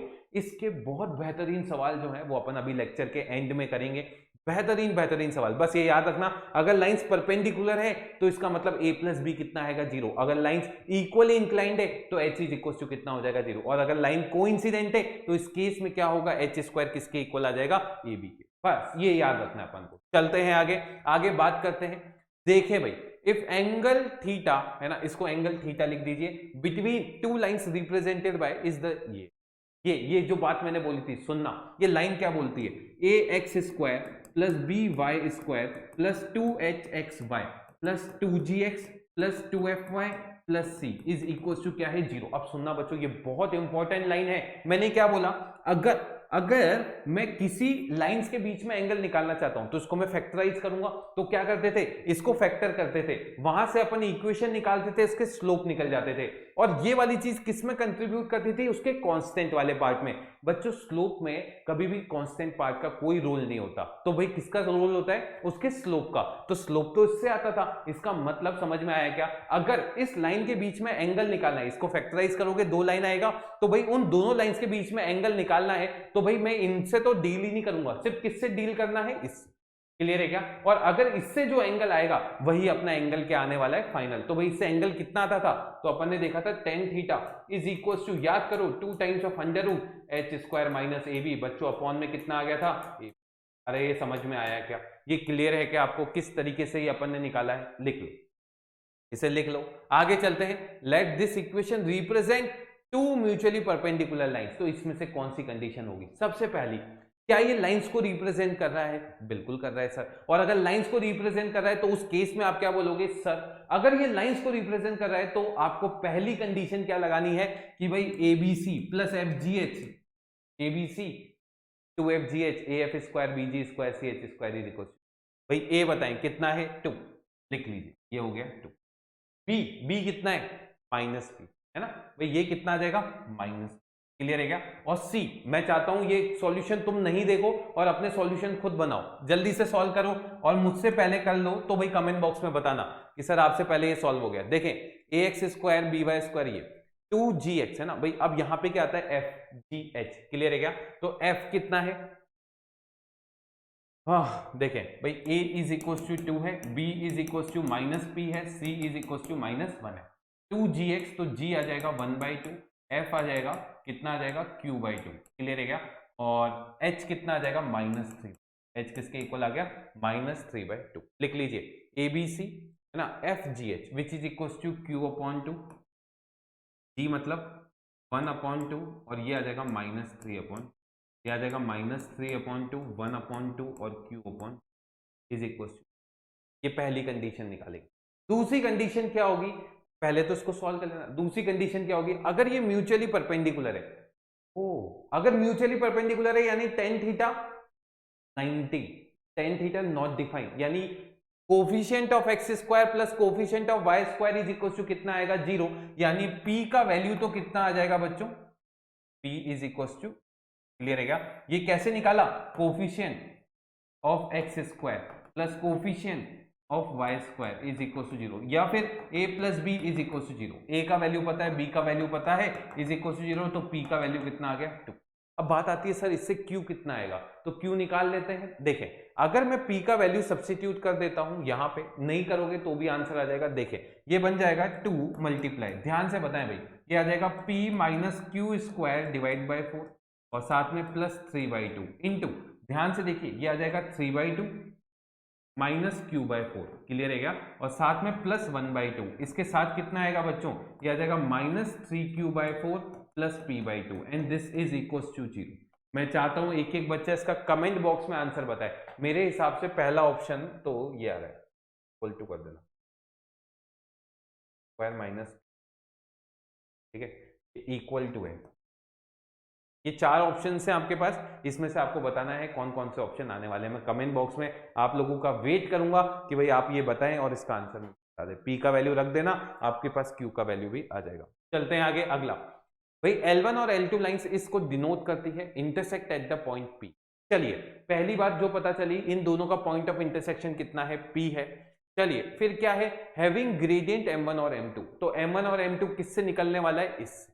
चलिए आगे the acute angle between them is theta which hold goods. चलिए सबसे पहले तो मुझे बताओ, सिर्फ अगर ये स्लोप या एंगल की बात कर रहा है तो क्या ये वाली चीज कहीं पे रोल अदा करेगी? सिर्फ कौन सी पार्ट अदा करेगी? ये वाला। इसका मतलब मैं ये देखता हूं कि भाई अगर अगर मैं बोलूं कि इसके अंदर a किसके इक्वल है 3, है ना, h किसके इक्वल है 5 और b किसके इक्वल है, देख क्लियर है क्या? एबीसी पता चल गया। अब बच्चों m1 प्लस m2 का फॉर्मूला बोलो भाई, m1 प्लस m2 कितना होता था? ये होता था -2h upon b which is equal to -10 upon 8 which is equal to -5/4। तो पहला वाला ऑप्शन क्या सही है क्या? नहीं, ये पहला वाला ऑप्शन क्या है? गलत है। देख लो ये क्या हो जाएगा? गलत। चले आगे, अगला m1 इंटू m2 किसके इक्वल होता था, है ना भाई? अगर किसी को डाउट है ना कैसे निकालते हैं, तो भाई इसको एक्स स्क्वायर से डिवाइड कर देना और इक्वेशन ऐसे लिख देना 8m square plus 10m plus 3 is equal to. अब बताओ प्रोडक्ट ऑफ रूट कितना है? 3/8। क्या यहाँ पे 3/8 है क्या? नहीं, ये भी क्या हो गया? गलत। अगला, the angle theta between them is this. चलिए सबसे पहले टेन थीटा निकालते हैं। टेन थीटा का फॉर्मूला क्या होता है? Tan theta is equal to 2 times of under root h square minus a b upon कितना हो जाएगा? A plus. चलिए इसको सॉल्व कर लीजिए, ये आ जाएगा 2 टाइम्स ऑफ अंडर रूट, कितना आ जाएगा? H square minus a b 25 minus 24 upon a plus b which is equal to 11। Clear है क्या? तो ये किसके इक्वल आ गया? 2/11। अब बच्चों ये टेन थीटा का वैल्यू है, इससे मुझे किसका वैल्यू निकालना है? साइन थीटा का। कैसे निकालें? ये ट्राइंगल बनाना आता है क्या? ये एंगल 90 है, ये थीटा है, तो भाई ये कितना आ गया? 2, ये आ गया 11, तो ये आ जाएगा अंडर रूट 125। ओके सर दिख रहा है 5√5, तो 2 अपॉन ये, यानी ये बिल्कुल सही ऑप्शन हो जाएगा। अगला, sum of abscissa and ordinate of the point p is -1। अब ये तुम्हारे लिए होमवर्क है। पहले क्या करोगे? पॉइंट पी निकालोगे। कैसे निकालोगे? तुम्हें निकालना मैंने सिखा दिया है कि भाई या तो इसके फैक्टर करके कर दो या फिर इसको पार्शियल डिफरेंशिएट कर दो एक्स और एक्स और वाई के रिस्पेक्ट में, और उससे क्या निकल जाएगा? आपके पास पॉइंट पी निकल जाएगा। अब आपको ये बताना है क्या इसका डी आंसर आ रहा है या फिर नहीं आ रहा। मुझे लगता है ये बिल्कुल अब तुम इजीली कर लो। चलते हैं आगे अगले सवाल की तरफ। The value of k for which may represent a pair of line. तो सबसे पहले क्या करोगे? Determinant is equal to 0। चलिए अब अगर डिटर्मिनेंट इज इक्वल टू 0 है, show that this equation can be transformed into homogeneous equation of 2 degree. क्या करोगे भाई? सबसे पहला काम, अगर k का वैल्यू निकाल दिया तो भाई इसको क्या करोगे? शिफ्ट कर दोगे ओरिजिन पे, ठीक है ना? ओरिजिन मतलब जो इसका पॉइंट ऑफ इंटरसेक्शन है उस पे क्या करोगे? ओरिजिन को शिफ्ट करोगे, उससे क्या निकल जाएगा? आपके पास इक्वेशन निकल जाएगा। अब क्या है? Find the acute angle between the line pair represent by this. तो एक्यूट एंगल का फॉर्मूला लगाइएगा, आंसर आपके पास बिल्कुल आ जाएगा। ये होमवर्क फिर से एक और आपके लिए सवाल होमवर्क पे नहीं दूं क्या? करवाऊं मैं? चलो मैं सिर्फ तुम लोगों के लिए करवा रहा हूं, नहीं तो तुम बोलोगे रौनक सर आए और बहुत सारा होमवर्क देके चले गए। भाई बी का वैल्यू किसके इक्वल है? के। एच का वैल्यू किसके इक्वल है? -1/2। ठीक है क्या? फिर साथ में जी बताइए कितना आ रहा है? जी इज इक्वल टू कितना आ रहा है बच्चों? यहां से 4 आ रहा है क्या? बहुत ही बढ़िया। 2gx 2fy which is equal to 7/2 और c इज इक्वल टू आ गया -10। तो भाई डिटर्मिनेंट इज इक्वल टू 0 लगा दीजिए। A b c which is equal to 2k और कितना आ गया? -10, है ना? और f g h which is equal to 7/2 4 और -1/2। तो यहाँ पे आ जाएगा -1/2 4 और 7/2 and this is equal to. चलिए अब इसको मैं ओपन कर देता हूं। सबसे पहले 2 के साथ क्या आ जाएगा बच्चों? ये आ जाएगा -10k -49 डिवाइड बाय 4। क्लियर है क्या? साथ में +1/2। +1/2 में बताइए क्या बन रहा है? ये बन रहा है, इसको इससे मल्टीप्लाई करके 5 -7 दूनी 14। क्लियर है? +4 मल्टीप्लाई ये आ जाएगा -7/4 और -4k and this is equal to कितना हो गया? देख ले भाई, अब तो सॉल्व करना है इसको। इससे क्या निकल जाएगा? k का वैल्यू निकल।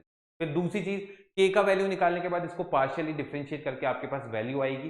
ठीक है, वो पॉइंट पे आप क्या करोगे? आपके ओरिजिन को शिफ्ट कर दोगे। ठीक है, ओरिजिन शिफ्टिंग का आता है, x को रिप्लेस कर देते हैं x प्लस s से, y को y प्लस के, है ना?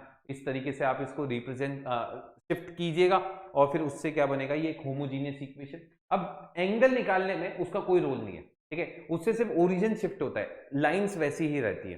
तो एंगल निकालने के लिए आप वही सेम फॉर्मूला लगाइएगा इसमें जो लगेगा। ठीक है, के का वैल्यू निकल जाएगा, टेन थीटा का formula 2 times of under root h square minus a b upon a plus b, आपका आंसर ये सेम है। ठीक है, तो कुछ सवाल थे जो मैं इसलिए लेकर आया था ताकि आपकी प्रॉब्लम प्रैक्टिस जो है वो बहुत अच्छे से हो सके। ठीक है, तो भाई कमेंट बॉक्स में जरूर बताइएगा इसका आंसर क्या आ रहा है।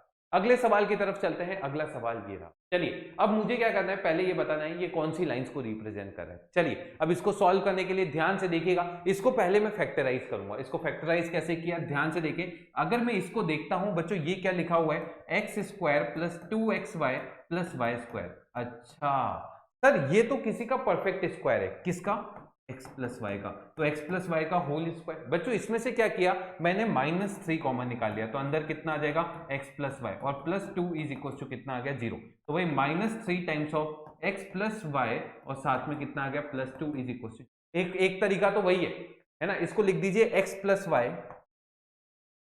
प्लस पी और x plus y plus q, इस तरीके से। ठीक है ना। और अगर तुम पी क्यू निकालोगे, मुझे तो डायरेक्ट दिख रहे हैं, यहाँ पे 3 और यहाँ पे 2 है, तो p का वैल्यू आ जाएगा बच्चों 1, x प्लस वाई प्लस 1, और ये आ जाएगा q का वैल्यू 2। क्लियर है क्या, इतना तुम लोग समझते हो, एक तो वैल्यू 1 और एक वैल्यू। अब ये किसको रिप्रेजेंट कर रहा है, जल्दी से बताओ, ये रिप्रेजेंट कर रहा है 2 पैरेलल लाइंस को। क्लियर है क्या, विच आर नॉट कोइंसिडेंट। क्यों, क्योंकि बच्चों अगर आप इसका इक्वेशन बनाओगे, ये ऐसे कोई इक्वेशन बन रही है और दूसरी इक्वेशन ऐसी बन रही है, तो है पैरेलल पर कोइंसिडेंट नहीं होगी, है ना। बस ये चीज तुम्हें ध्यान रखनी है। तो 2 parallel lines which are not coincident. ठीक है ना, तो इसका आंसर क्या हो गया, ये भी हो गया, विच आर कोइंसिडेंट लिख दो, विच आर कोइंसिडेंट, इसमें आर लिख दो। ठीक है, तो ये ऑप्शन नहीं होगा और पैराबोला नहीं। ठीक है, ये क्लियर है, ये किस तरीके से अपन ने सॉल्व किया है। चले आगे, अगला, find the distance between the parallel line. पहले बताओ लाइंस पैरेलल कब होंगी, बहुत ही बढ़िया, जब क्या होगा, दोनों के बीच में एंगल 0, यानी h square is equal to a b. Clear है क्या, अब h square is equal to a b आ रहा है, बिल्कुल आ रहा है। अब बच्चों इसको सॉल्व कैसे करें, तो भाई इसके फैक्टर कर सकते हो। देखो इसके फैक्टर कैसे करोगे, पहले ये बताओ, यहां पे आ जाएगा 4x square plus 4xy plus कितना आ गया बच्चों, वाई स्क्वायर। अगर तुम देखोगे ये चीज लिखी हुई है 2x का whole square plus 2 times of 2x into y, और साथ में है बच्चों y का होल स्क्वायर, या फिर जैसे तुम करते हो इसके 2xy करके। ठीक है ना, तो ये बन जाएगा आपके पास 2x प्लस वाई और plus p multiply 2x plus y plus. अब बात आती है सर p और q क्या आएंगे, तो इससे निकालेंगे अपन। ठीक है, देखें p कैसे निकालोगे, p की बात करूं तो p इंटू क्यू होगा बच्चों -4। क्लियर है क्या, और अगर मैं कोफिशिएंट ऑफ x देखूं, ये आ जाएगा 2p, है ना, एक तो ये 2q प्लस 2p, तो 2p plus 2q is equal to कितना है, -6। ठीक है ना, कोफिशिएंट ऑफ y से भी यही बनेगी, तो यहां से p प्लस q कितना हो गया बच्चों, -3, तो p का वैल्यू लिख दीजिएगा -4, q का वैल्यू आ जाएगा 1। ठीक है, इन दोनों को सॉल्व करके तो यहां से इक्वेशन आ जाएगी 2x plus y is equal to 4, और दूसरी equation 2x plus y is equal to -1। दो लाइंस के बीच में, पैरेलल लाइंस के बीच में डिस्टेंस का फॉर्मूला पता है क्या, क्या होता है, अगर पहली लाइन है ये ax plus b y plus c1 is equal to 0, और दूसरी लाइन है ax plus b y plus c2 is equal to, कोई डिस्टेंस का फॉर्मूला याद है, c2 minus c1 upon under root कितना होता है, a स्क्वायर प्लस बी। ये सेम फॉर्मूला इसके अंदर आप जब लगाएंगे तो डिस्टेंस का फॉर्मूला कितना आ जाएगा, ये आ जाएगा 4 minus of -1 upon under root, कितना आ जाएगा बच्चों, 2 का स्क्वायर प्लस 1 का square, and this is equal to कितना हो जाएगा, रूट। देख लीजिए ये किसके इक्वल हो जाएगा, रूट। हाँ भाई, अरे बोर तो नहीं हो गए, कुछ सवाल करवा रहा हूँ, बहुत प्यारे प्यारे सवाल हैं। अब ये पैरेलल लाइन से क्यों है, क्योंकि देख सकते हो दोनों का स्लोप सेम है। ठीक है, और उससे भी अपन ने देख लिया था। अगला, prove that this lines enclose an equilateral triangle find. अब कैसे निकालें, सुनना, पहली बात करूं, अगर इन दोनों लाइंस की, अगर ये इक्विलेटरल ट्रायंगल को रिप्रेजेंट कर रहे हैं, मतलब पहली लाइन ऐसी बन रही होगी, देखें, है ना भाई, ये तो दोनों लाइंस ओरिजिन से पास हो रही है, और इज इक्वल टू 0 लगा दीजिए। ठीक है, तो एक लाइन आपके पास कैसी बनेगी, ऐसी, दूसरी लाइन कैसी बनेगी, ऐसी, और तीसरी लाइन आपके पास ऐसी बनेगी। अब देख रहे हो एक इक्विलेटरल ट्रायंगल बन रहा है। अब बात आती है कि इसको प्रूव कैसे करें, तो एक तरीका तो क्या है, इन दोनों को सॉल्व करें, इसको सॉल्व करें, तीनों पॉइंट निकल जाएंगे। ठीक है, और उससे सॉल्व हो जाएगा, पर नहीं, अपन थोड़े नए तरीके से करते हैं। मुझे बताइए, अगर ये दो लाइंस को रिप्रेजेंट कर रहा है तो उन दोनों के बीच में एंगल निकाल सकते हो क्या। अगर मैं बोल रहा हूं ये ए है, ये बी है, ये सी है। बच्चों ये इन तीनों के बीच में एंगल कितना होगा? tan theta 60 degree. बहुत ही बढ़िया, इक्विलेटरल ट्राइंगल के लिए। तो भाई इन दोनों के बीच का एंगल निकाल लेते हैं। tan थीटा का फॉर्मूला कितना होगा? ये होगा भाई, बताइए जल्दी से, 2 times of under root h square -2 का whole square, h square minus a into b upon में कितना हो गया? a plus b. A plus b कितना आ गया? 2। देखिए भाई, इस तरीके से आप इसको सॉल्व कर सकते हैं। कितना आ गया? ये इससे गया ना, एच tan थीटा कितना आ गया? √4, ये √3, तो थीटा कितना आ गया? 60। चलिए, तो एक एंगल तो 60 डिग्री आ गया, मतलब ये दोनों लाइंस के बीच में एंगल कितना आ गया? 60, क्योंकि ये दोनों लाइंस किससे पास हो रही थी? ओरिजिन से, तो इन दोनों के बीच का एंगल तो 60। अगर मैं बोलता हूं ये वाला एंगल भी मैं 60 प्रूव कर दूं, तो क्या मेरा काम हो जाएगा? क्या बिल्कुल हो जाएगा। कैसे? देखना। अब भाई इसको तुम सॉल्व कर सकते हो। कैसे भाई? इसका स्लोप निकाल सकते हो। m1 पता है, m2 पता है, ठीक है ना। m1 प्लस m2 कितना होता है बताओ? m1 plus m2 is equal to -2h upon b and this is equal to -2 times of h। कितना हो जाएगा? -2 upon b which is equal to, यानी कितना हो गया? 4। m1 m2 की बात करूं तो बच्चों ये कितना आ जाएगा? 1। अब इन दोनों इक्वेशन से क्या m1 और m2 निकाल सकते हो? वही सेम फॉर्मूला लगा के, है ना, या फिर इसको x स्क्वायर से डिवाइड करके इसके फैक्टर कर दो, ठीक है। तो इससे फॉर्मूला लगा के मैं बता देता हूं वैल्यू कितनी आएगी, है ना भाई। ये m इज इक्वल टू आ जाएगा 4 plus minus under root b square minus 4ac divide by 2, इस तरीके से। तो भाई इसको सॉल्व करोगे तो m का वैल्यू आ जाएगा 2 प्लस माइनस रूट। तो भाई एक लाइन तो आ जाएगी y is equal to 2 minus √3 times of x, और दूसरी लाइन आ जाएगी y is equal to 2 plus √3 times of x। अरे ये समझ गए ना कैसे निकाला? इसको x स्क्वायर से डिवाइड किया, y अपॉन x को m बोल दिया, m में क्वाड्रेटिक बना दी, उससे मैंने इसकी वैल्यू निकाली। अब देखना भाई, मुझे पता है इस लाइन का स्लोप कितना है? -1। डायरेक्ट निकालना आता है ना। इस x को उधर ले जाओ, y is equal to mx plus c से इस लाइन का स्लोप कितना है? m इज इक्वल टू -1, ठीक है। आपका जिस भी लाइन से माने उस लाइन से ले लो, इस लाइन से ले लो या इस लाइन से ले लो, है ना। इन दोनों के बीच का एंगल निकाल लेते हैं। इस एंगल को बोल देंगे अपन tan थीटा। देखें tan थीटा कितना निकलेगा? ये निकल जाएगा, बताइए भाई, m1 minus m2 upon 1 plus m1 m2, m1 minus m2 ये आ जाएगा 2 minus √3 m1 minus of m2 upon 1 plus m1 into m2 which is 2 minus √3 into of minus. देखें ये कितना आ जाएगा? ये अगर तुम सॉल्व करोगे तो tan theta is equal to 3 minus root upon में कितना हो गया? ये बन जाएगा √3 माइनस 1। यार देखो ऊपर वाले में से √3 कॉमन निकाल लो, ये इससे कैंसिल हो जाएगा √3 टाइम्स। तो यहां से भी थीटा कितना आ गया? 60 डिग्री। तो ये एंगल भी 60 और ये एंगल भी कितना हो गया? 60, क्योंकि टोटल तीनों एंगल कितने होते हैं? 180। तो तीनों एंगल अगर 60 हो गए, है ना, तीनों एंगल का सम 180 है, 60 तो ये भी कितना हो गया? 60। पर अब इसका एरिया कैसे निकालें? तो बच्चों याद करना, क्या याद करना? अगर एक इक्विलेटरल ट्राइंगल है, सुनना बच्चों, ये ए है, ये बी है और ये सी है ना, यहां से अगर आप इस पे परपेंडिकुलर डालोगे, इस पे परपेंडिकुलर, क्योंकि ये इक्विलेटरल ट्राइंगल है, ये ए है, ये ए है, तो ये कितना हो जाता है? a/2, ठीक है। ये कितना हो जाता है? a/2। अब बच्चों अगर मैं इसको p बोल देता हूं, इसको कितना बोल देता हूं? p, तो यहां से आप पाइथागोरस थ्योरम लगा के बोल सकते हो a square is equal to p square plus a upon 2 का होल स्क्वायर, यानी p स्क्वायर का वैल्यू कितना आ जाएगा? 3a square by. क्लियर है क्या? अब एरिया का फॉर्मूला आपको भी पता है, ठीक है ना। अब यहां से कैसे निकालोगे? तो भाई मुझे बताओ, क्या ये पॉइंट पता है क्या तुम्हें? क्या ये लाइन पता है क्या?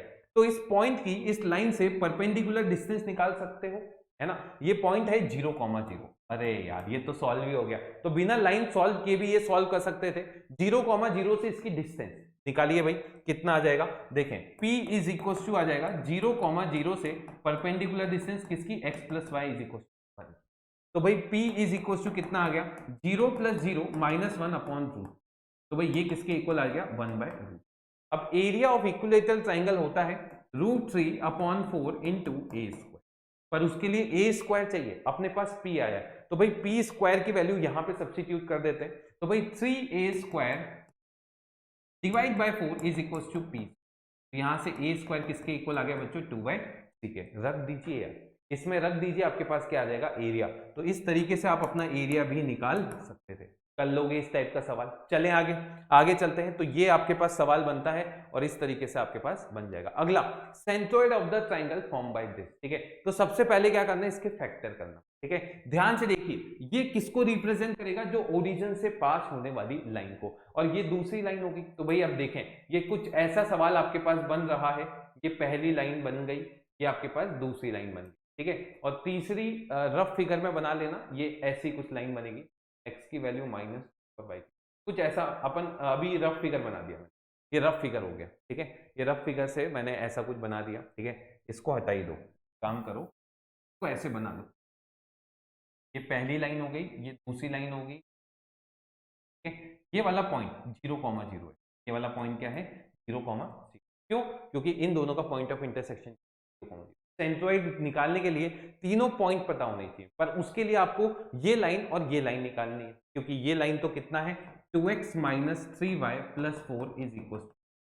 अब बात आती है सर इसको कैसे निकाल, तो भाई अब वही 10 या तो मिडिल टर्म स्प्लिटिंग कर दो 14 और 6 से, तो 12x square minus 6xy minus 14xy plus 7y square is equal to, तो भाई 6x कॉमन निकाला, 2x माइनस वाई आ गया, माइनस 7y कॉमन निकाला, तो यहाँ पे कितना आ जाएगा, 2x minus y is equal to.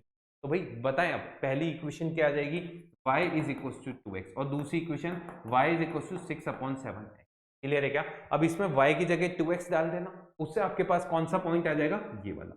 दूसरे वाले से ये वाला पॉइंट, क्या इन तीनों का सेंट्रोइड तुम लोग निकाल सकते हो? ठीक है, देखो मैं वैरायटी ऑफ सवाल तुम्हारे लिए बहुत सारी लेके आने वाला हूं, पर थोड़ी सी कैलकुलेशन तुम्हें मेरे साथ देना पड़ेगा, क्योंकि नहीं तो ये लेक्चर बहुत ज्यादा लंबा चल जाएगा। तो मैं चाहता हूं एक एक बच्चा यहाँ पे ये पॉइंट निकाले, ये पॉइंट निकाले। कैसे निकालते हैं याद है ना भाई, y की जगह 2x रख देना, जैसे y की जगह 2x रखोगे ये वाला पॉइंट आ जाएगा, फिर y की जगह 6/7x रख देना, उससे ये वाला पॉइंट है ना, x और y निकल गए, तीनों पॉइंट पता चल गए। सेंट्रोइड का formula x1 plus x2 plus x3 divide by 3, y1 plus y2 plus y3 divide by 3। इस तरीके से आप अपना सेंट्रोइड निकाल।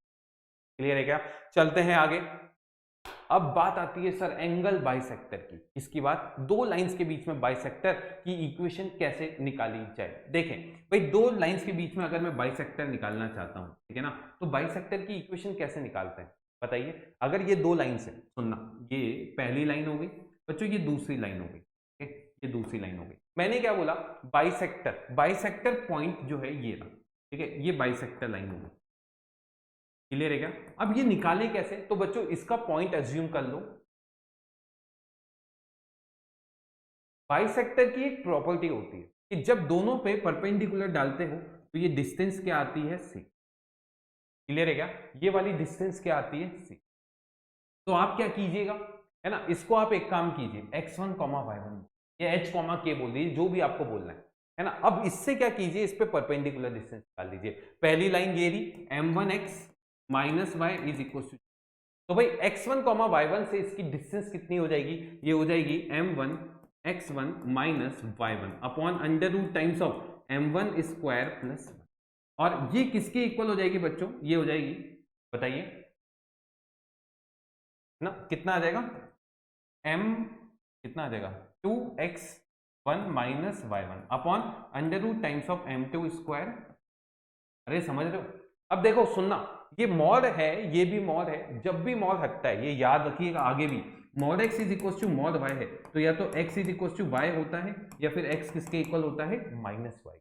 तो यहां से आपके पास दिस इक्वेशन या तो इसके इक्वल होगी, या दिस इक्वेशन इसके नेगेटिव टाइम्स होगी। तो आप क्या बोल दोगे, एक तो m1 x1 minus y1 upon under root, कितना आ गया, m1 square plus 1 is equal to plus minus, बच्चों यहाँ पे कितना आ जाएगा, m2 x1 minus y1 upon under root times of m2 square plus 1। देखें एक बार इसको इधर लाकर प्लस के साथ ले लेना, एक बार माइनस के साथ, दोनों को मल्टीप्लाई कर देना। जब मल्टीप्लाई करोगे a plus b into a minus b का फॉर्मूला लगेगा। इतना काम अपन को नहीं करना, अपन को क्या करना है, ये फॉर्मूला जो है वो उसका थोड़ा सा ध्यान रखना है, x square minus y square upon a minus b is equal to x y upon कितना आ जाता है, एच। लिख लें, ये फॉर्मूला आपके पास बनता है, इसको जल्दी से नोट डाउन कर लें और फिर अपन इसमें आगे चलते हैं। क्लियर है क्या? तो इस तरीके से आपके पास क्या आ जाएगी, कंबाइंड इक्वेशन आ जाएगी ना, ये कंबाइंड इक्वेशन होती है, इस combined equation of pair of straight line. एक बाइसेक्टर ये वाला है, एक बाइसेक्टर ये वाला है, ठीक है ना।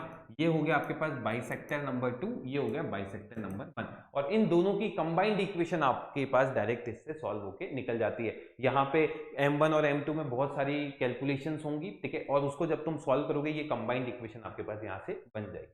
तो भाई यहाँ पे आपने देख लिया ये इक्वेशन क्या होती है, क्लियर है क्या। तो इस तरीके से आप इक्वेशन को निकाल सकते हैं। अब देखिएगा एक और इंपॉर्टेंट पॉइंट, देखिएगा अगर product of perpendicular drop from x1, y1 to the pair represented by this, तो ये किसके इक्वल होता है बच्चों, याद करने का टेक्निक सुनना। सबसे पहले तो ये पॉइंट इसमें रखते थे, ये पॉइंट अगर अपन इसमें रखते थे तो वैल्यू कितनी आ जाएगी, a x1 का square plus 2h x1 y1 plus b y1 का स्क्वायर अपॉन, अब थोड़ा सा चेंज होता था, ठीक है ना। अब थोड़ा सा चेंज क्या होगा, नीचे आ जाएगा बच्चों a माइनस बी का होल स्क्वायर प्लस 2h का होल, है ना। इन दोनों के डिफरेंस का स्क्वायर अपॉन इसके कोफिशिएंट का होल स्क्वायर, ये आपके पास फॉर्मूला होता है। किसका होता है कि भाई किसी पॉइंट से आपने क्या किया, दोनों पेयर ऑफ लाइंस पे परपेंडिकुलर ड्रॉप कर दिया उनके प्रोडक्ट का, ठीक है ना, P1 इंटू P2। जैसे ये पहली लाइन आ गई, ठीक है, ये क्या आ गई पहली लाइन, ठीक है, ये आ गई आपके पास दूसरी लाइन, ये दो लाइंस आ गई, ये कोई पॉइंट है P x1, y1, ठीक है ना भाई। इससे परपेंडिकुलर डिस्टेंस, इससे परपेंडिकुलर डिस्टेंस, निकालने का तरीका वही रहेगा, इससे इसकी परपेंडिकुलर डिस्टेंस का फॉर्मूला मल्टीप्लाई इससे इसकी परपेंडिकुलर डिस्टेंस का फॉर्मूला, उसको पूरा सिंप्लीफाई करने के बाद ये आपके पास फाइनल आंसर ऐसा बन जाता है। चलते हैं आगे, अगली बात करते हैं। अगला भाई इसकी आप क्या बता दीजिए, find the equation of the bisector of the angle between this line. चलिए क्या फॉर्मूला होता है बताइए, एक्स स्क्वायर, पहला स्टेप होता है इसका बाइसेक्टर का फॉर्मूला लिख दें, x square minus y square is equal to x y upon, clear है बच्चों। ए का वैल्यू कितना है 3, बी का वैल्यू है 4 और एच का वैल्यू किसके इक्वल है -5/। चलिए तो यहां पे बन जाएगा x square minus y square upon a minus b is equal to x y upon कितना आ जाएगा एच। देखें भाई ये माइनस से माइनस गया, ये माइनस से क्या गया माइनस, ये 2 ऊपर चला गया और 5 को इधर लिया है तो ये आ जाएगा 5 times of x square minus y square is equal to 2xy, और ये आपके पास क्या है। तो इस तरीके से आप कंबाइंड इक्वेशन निकाल सकते हो बाइसेक्टर्स की। चलते हैं आगे, if this pair of straight line and this are such that each pair bisect the angle between. अब ये समझना क्या बोला, ये दो लाइंस को रिप्रेजेंट कर रहा है, इनके बाइसेक्टर भी कितने आएंगे 2। अब ये बोल रहा है अगर तुम इसके बाइसेक्टर निकालोगे वो ये है, पर ये यही नहीं रुका, अब ये बोलता है अगर तुम इसके बाइसेक्टर निकालो तो ये है। अगर ये कंडीशन हो रही है तो भाई PQ का वैल्यू -1 आएगा, ये अपन को प्रूव करना है। क्या ये बात समझ क्लियर है। अब देखो कैसे सोचेंगे, मुझे ये बताओ अगर मैं इसके बाइसेक्टर की इक्वेशन लिख, ठीक है ना, किसकी, bisectors of x square minus 2pxy minus y square is equal to, तो इसके बाइसेक्टर की इक्वेशन क्या आएगी, आप बोलोगे sir x square minus y square upon a minus b, a का वैल्यू है बच्चों 1 माइनस बी का value -1 is equal to x y upon h. H कितना होगा 2hxy होता था, तो यहां पे कितना हो जाएगा बच्चों, क्या ये बात समझ में आई क्या। इसको मैं इधर मल्टीप्लाई करके लिख दूं -px square plus p y square is equal to 2x, clear है। देखो इन सब टर्म्स को उधर ले जाते हैं और इसको लिख देते हैं px square plus 2xy minus p y square is equal to, ये किसकी बात कर रहा है, ये इसके बाइसेक्टर की बात कर रहा है। अब मुझे ये बताओ इसके बाइसेक्टर तो ये थे, क्वेश्चन में गिवन है, मतलब इसके बाइसेक्टर अगर ये हैं और इसका बाइसेक्टर ये है, यानी ये इक्वेशन और ये इक्वेशन तो सेम होनी चाहिए ना भाई। और अगर ये इक्वेशन सेम होनी चाहिए तो आप क्या करोगे, कोफिशिएंट को कंपेयर, क्योंकि दो इक्वेशन आइडेंटिकल कब होती है, जब उनके कोफिशिएंट क्या होते हैं, कंपेरेबल होते हैं। तो भाई क्या करोगे, इसके कोफिशिएंट बोलो p2 और -p अपॉन इसका कोफिशिएंट बोलो भाई 1 -2q और माइनस, क्लियर है क्या, देख लो। तो भाई यहां से सॉल्व किया, p is equal to -1 upon q is equal to p, तो PQ का वैल्यू किसके इक्वल आ गया बच्चों माइनस। इस तरीके से अपन इसको प्रूव कर सकते हैं। क्या ये बात समझ में, ये सवाल बहुत बेहतरीन सवाल है एंगल बाइसेक्टर का, ठीक है, और आपको दिखेगा ये मतलब बेसिकली बाइसेक्टर वाले क्वेश्चन में आता ही आता है, ठीक है। चल रहे हैं आगे चलते हैं। अगला equation of the line joining, आ गया मेरा फेवरेट टॉपिक। देखें क्या बोलता है, भाई आपको किसकी इक्वेशन निकालनी है? Line joining two the intersection of line and a given. अब पहले समझना, फिर तुम लोग इसके सवाल जब सॉल्व करोगे तुम्हारा दिल जो है वो खुश हो जाएगा। देखें क्या कंसेप्ट है बच्चों, ये कंसेप्ट ऐसा है, ये आपके पास क्या है एक्स एक्सिस, ये आपके पास क्या है वाई एक्सिस, ठीक है ना। सुनना, अब मैंने क्या किया, एक कर्व बना दिया, बहुत ही प्यारा कंसेप्ट है ये अपन ने क्या किया, एक कर्व बना दिया, ठीक है, और एक लाइन भी है, ठीक है, जो इसको 2 पॉइंट पे काटती है। ये 2 लाइन, ये लाइन इसको कितने पॉइंट पे काट रही है, 2। अब कंसेप्ट क्या है ये समझना, आपने क्या किया, आपने ये लाइन जो है, ठीक है ना, ये जो लाइन है, ये जो लाइन है, देखें ये जो लाइन है ना, ये पॉइंट, इसको ज्वाइन कर दिया इसके ओरिजिन से, और इस वाले पॉइंट को भी ज्वाइन कर दिया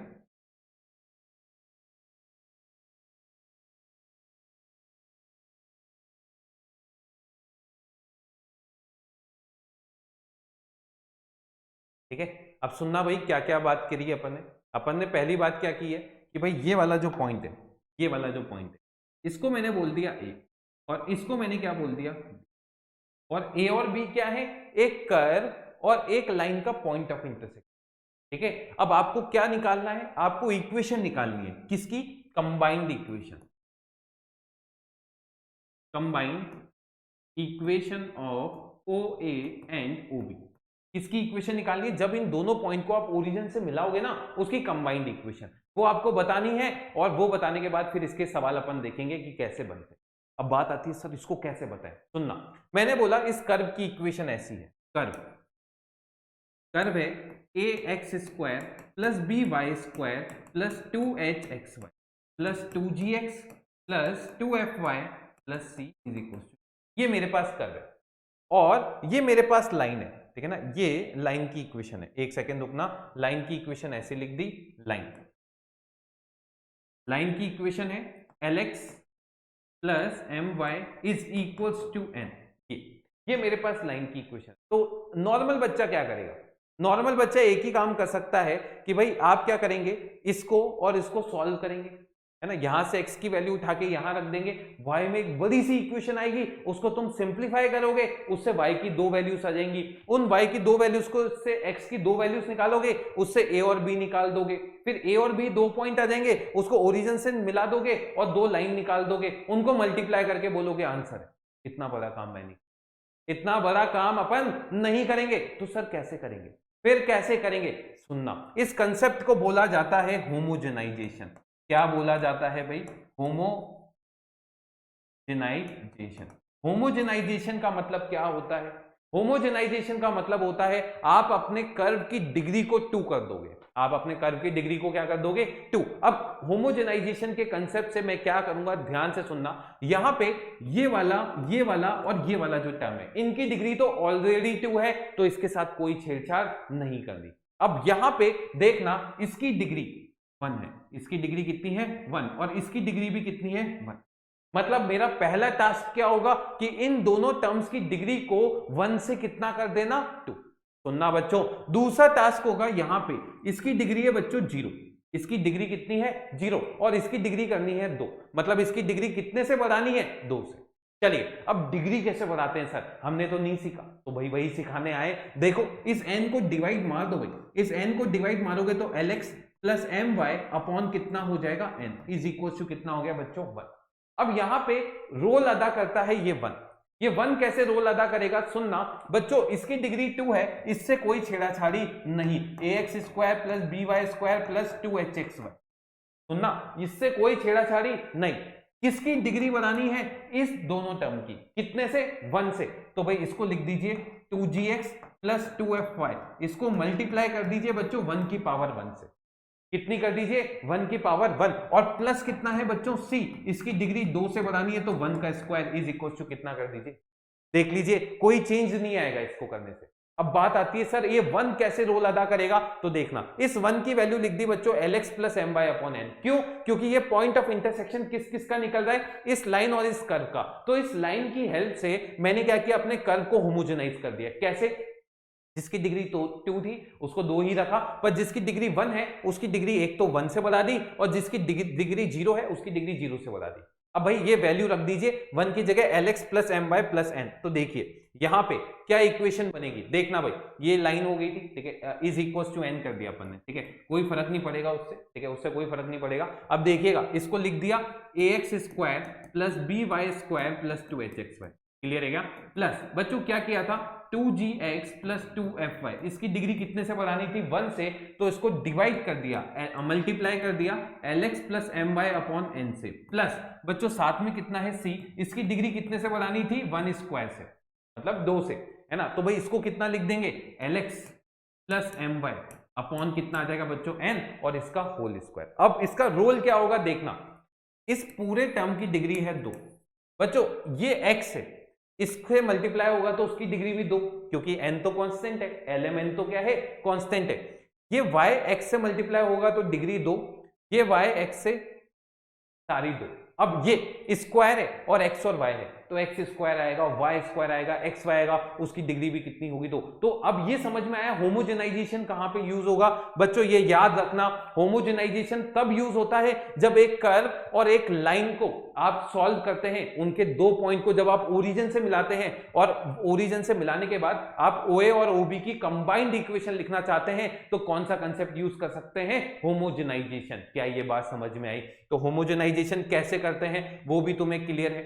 चलिए अब इसका सवाल जो है वो अपन करते हैं, देखिए किस तरीके से इसके सवाल बनते हैं और अपन उसको कैसे सॉल्व करेंगे। क्या बोलता है, find the equation of the line pair joining origin and the point of intersection of this line and curve. अब देखिएगा भाई यहां पे ध्यान से देखिएगा, ये अपने पास एक कर्व है, ये अपने पास एक लाइन है, ये कर्व हो गया, ये लाइन हो गई, इन दोनों के 2 पॉइंट ऑफ इंटरसेक्शन आ रहे हैं, ठीक है, ये एक रफ फिगर बनाया मैंने, ठीक है। अब यहां पे ये क्या बोलता है, find the equation of the line pair joining origin, इस ओरिजिन को इससे मिला दो, इस ओरिजिन को किससे मिला दो, इस, ठीक है क्या। आपको ए और OB की कंबाइंड इक्वेशन लिखनी है, किसकी कंबाइंड इक्वेशन लिखनी है, OA और OB। कैसे लिख, देखें भाई इस कर्व को क्या करना पड़ेगा, होमोजेनाइज। चलिए देखते हैं कैसे। पहले तो यहां से लिख दीजिए 2x माइनस वाई अपॉन 3, बच्चों ये किसके इक्वल आ गया, ठीक है ना भाई, कांस्टेंट टर्म इधर है, इसको डिवाइड करके इज इक्वल टू क्या करना पड़ेगा, 1 करना पड़ेगा, ठीक है ना। अब आप देख सकते हो इसकी डिग्री 1 है। चलिए अब इसकी डिग्री बढ़ाते हैं, ये आ गया x square minus y square minus x y plus, ध्यान से देखिएगा बच्चों, ये आ गया 3x माइनस 6y, इन दोनों की डिग्री 1 है तो क्या लिख दोगे, इंटू 1 प्लस 18 बच्चों यहां कितना आ जाएगा 2x minus y divide by 3 का whole square and this is equal to. चलिए भाई आगे चलते हैं अगले कंसेप्ट की तरफ। भाई 2x क्या लिख दोगे इसकी जगह, डायरेक्ट लिख दो ना भाई, इसको डायरेक्ट ही लिख देते हैं ताकि एक स्टेप अपनी बचेगी। 2x minus y divide by plus 18 यहाँ पे आ जाएगा 2x minus y divide by 3 का whole and this is equal to. चलिए भाई इसको डिवाइड कर दीजिए, ये बन जाएगा x square minus y square minus x y plus ये आ गया x माइनस 2y और ये आ जाएगा 2x माइनस प्लस, देखो ये 3 का स्क्वायर कितना हो गया बच्चों 9, 9 को डिवाइड मारा तो ये आ जाएगा 2 मल्टीप्लाई 2x माइनस वाई का whole square and this is equal to. अब इसको बस तुम सॉल्व करो, तुम्हारा आंसर तुम्हें दिखेगा, ये आ गया x square minus y square minus x y plus, देखें बच्चों ये आ जाएगा 2x square minus x y minus 4x y plus 2y square और साथ में 2 multiply 4x square plus y square minus 4x y and this is equal to कितना हो जाएगा। अब बच्चों x स्क्वायर की टर्म देखना, 1 और 2 3, 3 और यहां से 8, 8 और 3 कितना हो गया 11, 11x स्क्वायर, क्लियर है क्या। y स्क्वायर देखना बच्चों -1 और +2, ये हो गया +1 और 2 कितना हो गया 3, यानी +3y स्क्वायर। xy बच्चों 1 2 और 4 6 और 8 कितना हो गया 14, तो -14xy and this is equal to 0। ये किसकी इक्वेशन आ गई बच्चों, कंबाइंड इक्वेशन आ गई OA और OB की। अब बात आती है सर इन दोनों के बीच में एंगल कैसे निकालें, क्या आप इन दोनों के बीच का एंगल निकाल सकते हो थीटा, किस तरीके से, देखना भाई मेरे पास इक्वेशन ऐसी आ गई 11x square minus 14xy plus 3y square and this is equal to, ये 2 लाइंस को रिप्रेजेंट कर रहा है। और अगर मैं a की बात करूं 11, b की बात करूं 3 और h की बात करूं तो कितना आ जाएगा -7। tan थीटा का फॉर्मूला जल्दी से बोल दो यार, ये क्या इसके इक्वल आएगा under root h square minus ab upon में a प्लस b, क्लियर है क्या बच्चों? फॉर्मूला लगा देते हैं, tan theta is equal to 2 times of under root h square 49 minus 33 divide by 14 which is equal to tan theta. भाई ये 16 आ गया, 8/14 और 8/14 को आप क्या लिख सकते हो 4/7। इस तरीके से आप tan थीटा निकाल सकते थे और सॉल्व भी कर सकते थे। क्या ये बात समझ में आई? क्या ये कंसेप्ट समझ में आया किस तरीके से ये कंसेप्ट यूज होता है? अब बात आती है सर इसके खूबसूरती वाले सवाल कौन से हैं। देखें ये आ गया अब सवाल, ये रहा पहला बेहतरीन सवाल। क्या बोलता है? If the straight line joining the point of intersection of this and this to the origin are at right angle. भाई किस पे है? Right angle. सुनना, सबसे पहला कंसेप्ट क्या होगा, आप इस लाइन की हेल्प से इसको क्या कर देंगे? होमोजेनाइज। अच्छा सर होमोजेनाइज करने के बाद क्या स्टेप रहेगी? होमोजेनाइज करने के बाद क्या करना पड़ेगा बच्चों आपको? अगर ये दोनों लाइंस राइट एंगल पे हैं तो a प्लस बी की वैल्यू किसके इक्वल हो जाएगी? 0। मतलब coefficient of x square plus coefficient of y square क्या हो जाएगा? 0। तो सबसे पहला स्टेप क्या करोगे, है ना भाई, यहाँ पे इज इक्वल्स टू लिख लीजिए, ठीक है। अब यहाँ पे k से डिवाइड मार देते हैं, k से क्या कर देते हैं? डिवाइड। तो बच्चों ये आ जाएगा 2x plus 3y upon k and this is equals to. चलिए अब चलते हैं आगे, ये बन जाएगा 3x square minus x y plus 3y square plus ये आ गया बच्चों 2x माइनस 3y। इसको मल्टीप्लाई करेंगे 1 से, तो भाई यहां पे लिखा हुआ है 2x plus 3y upon plus 4। बच्चों यहां पे आ जाएगा 2x plus 3y upon k का whole square and this is equal to. अब इसको बस तुम सॉल्व करने की तरफ जाओ, ये बन जाएगा 3x square minus x y plus 3y square plus देखें भाई a plus b into a minus b कितना हो जाएगा? ये 1/k a square minus b square देख लीजिए, और साथ में कितना हो जाएगा? 4/k स्क्वायर मल्टीप्लाई देखें 4x square plus 9y square plus 6xy is equal to 0। अब तुम ऐसा नहीं कि इसको सॉल्व करने बैठ जाओ, ऐसा काम बिल्कुल भी नहीं करना। अब अपना मतलब क्या है? ये दोनों राइट एंगल पे है, तो बच्चों राइट एंगल पे है तो coefficient of x square plus coefficient of y square ये किसके इक्वल आएगा बच्चों? 0। जल्दी से बताइए, यहां पे चलते हैं कोफिशिएंट ऑफ एक्स स्क्वायर और वाई स्क्वायर को कैलकुलेट करते चलते हैं। ये आ गया बच्चों 3 प्लस देखो ये 1/k, साथ में कितना आ जाएगा 4 माइनस 9 प्लस 4/k स्क्वायर, और साथ में कितना आ गया बच्चों 4 plus 9 which is equal to 13 and this is equal to. देखें भाई अब सॉल्व करने की तरफ अपन जा रहे हैं। हाँ भाई कुछ गलती कर दी क्या? बोले सही है। देखो ये कितना हो गया 6 minus 5/k plus 52/k square and this is equal to 0। LCM ले लो, इसका एलसीएम ले लेते हैं। इसका एलसीएम कितना आ जाएगा? k स्क्वायर, है ना। इसका एलसीएम कितना आ जाएगा? k square. तो ऊपर कितना आ गया बच्चों? 6k square minus 5k plus 52 and this is equal to.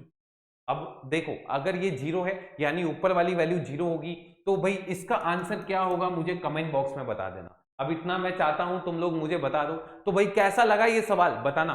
ये सवाल जब आएगा ना, तो अगर तुम ये स्ट्राइक कर पा रहे हो कि सर ओरिजिन से कर्व के पॉइंट ऑफ इंटरसेक्शन से मिला रहे हैं, तो भाई लाइन और कर्व को क्या करोगे? होमोजेनाइज, और फिर तुम सवाल भी सॉल्व कर दोगे। इससे रिलेटेड बहुत सारे सवाल आते हैं, जैसे एक सवाल ये भी है, ठीक है ना।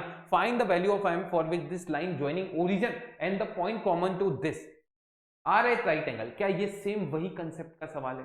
बताओ, है ना भाई। यहां पे लाइन है mx, ये x plus y is equal to 1। तो भाई m की वैल्यू बतानी है। आप क्या करोगे भाई? इसको लिख दिया x plus y upon 1 is equal to 1। क्या इसकी हेल्प से इसको होमोजेनाइज कर पाओगे? सेम वही कंसेप्ट कि भाई इसको लिख दिया x square plus y square plus x minus 2y into कितना आ गया 1 माइनस m इंटू 1 का स्क्वायर इज इक्वल टू 0।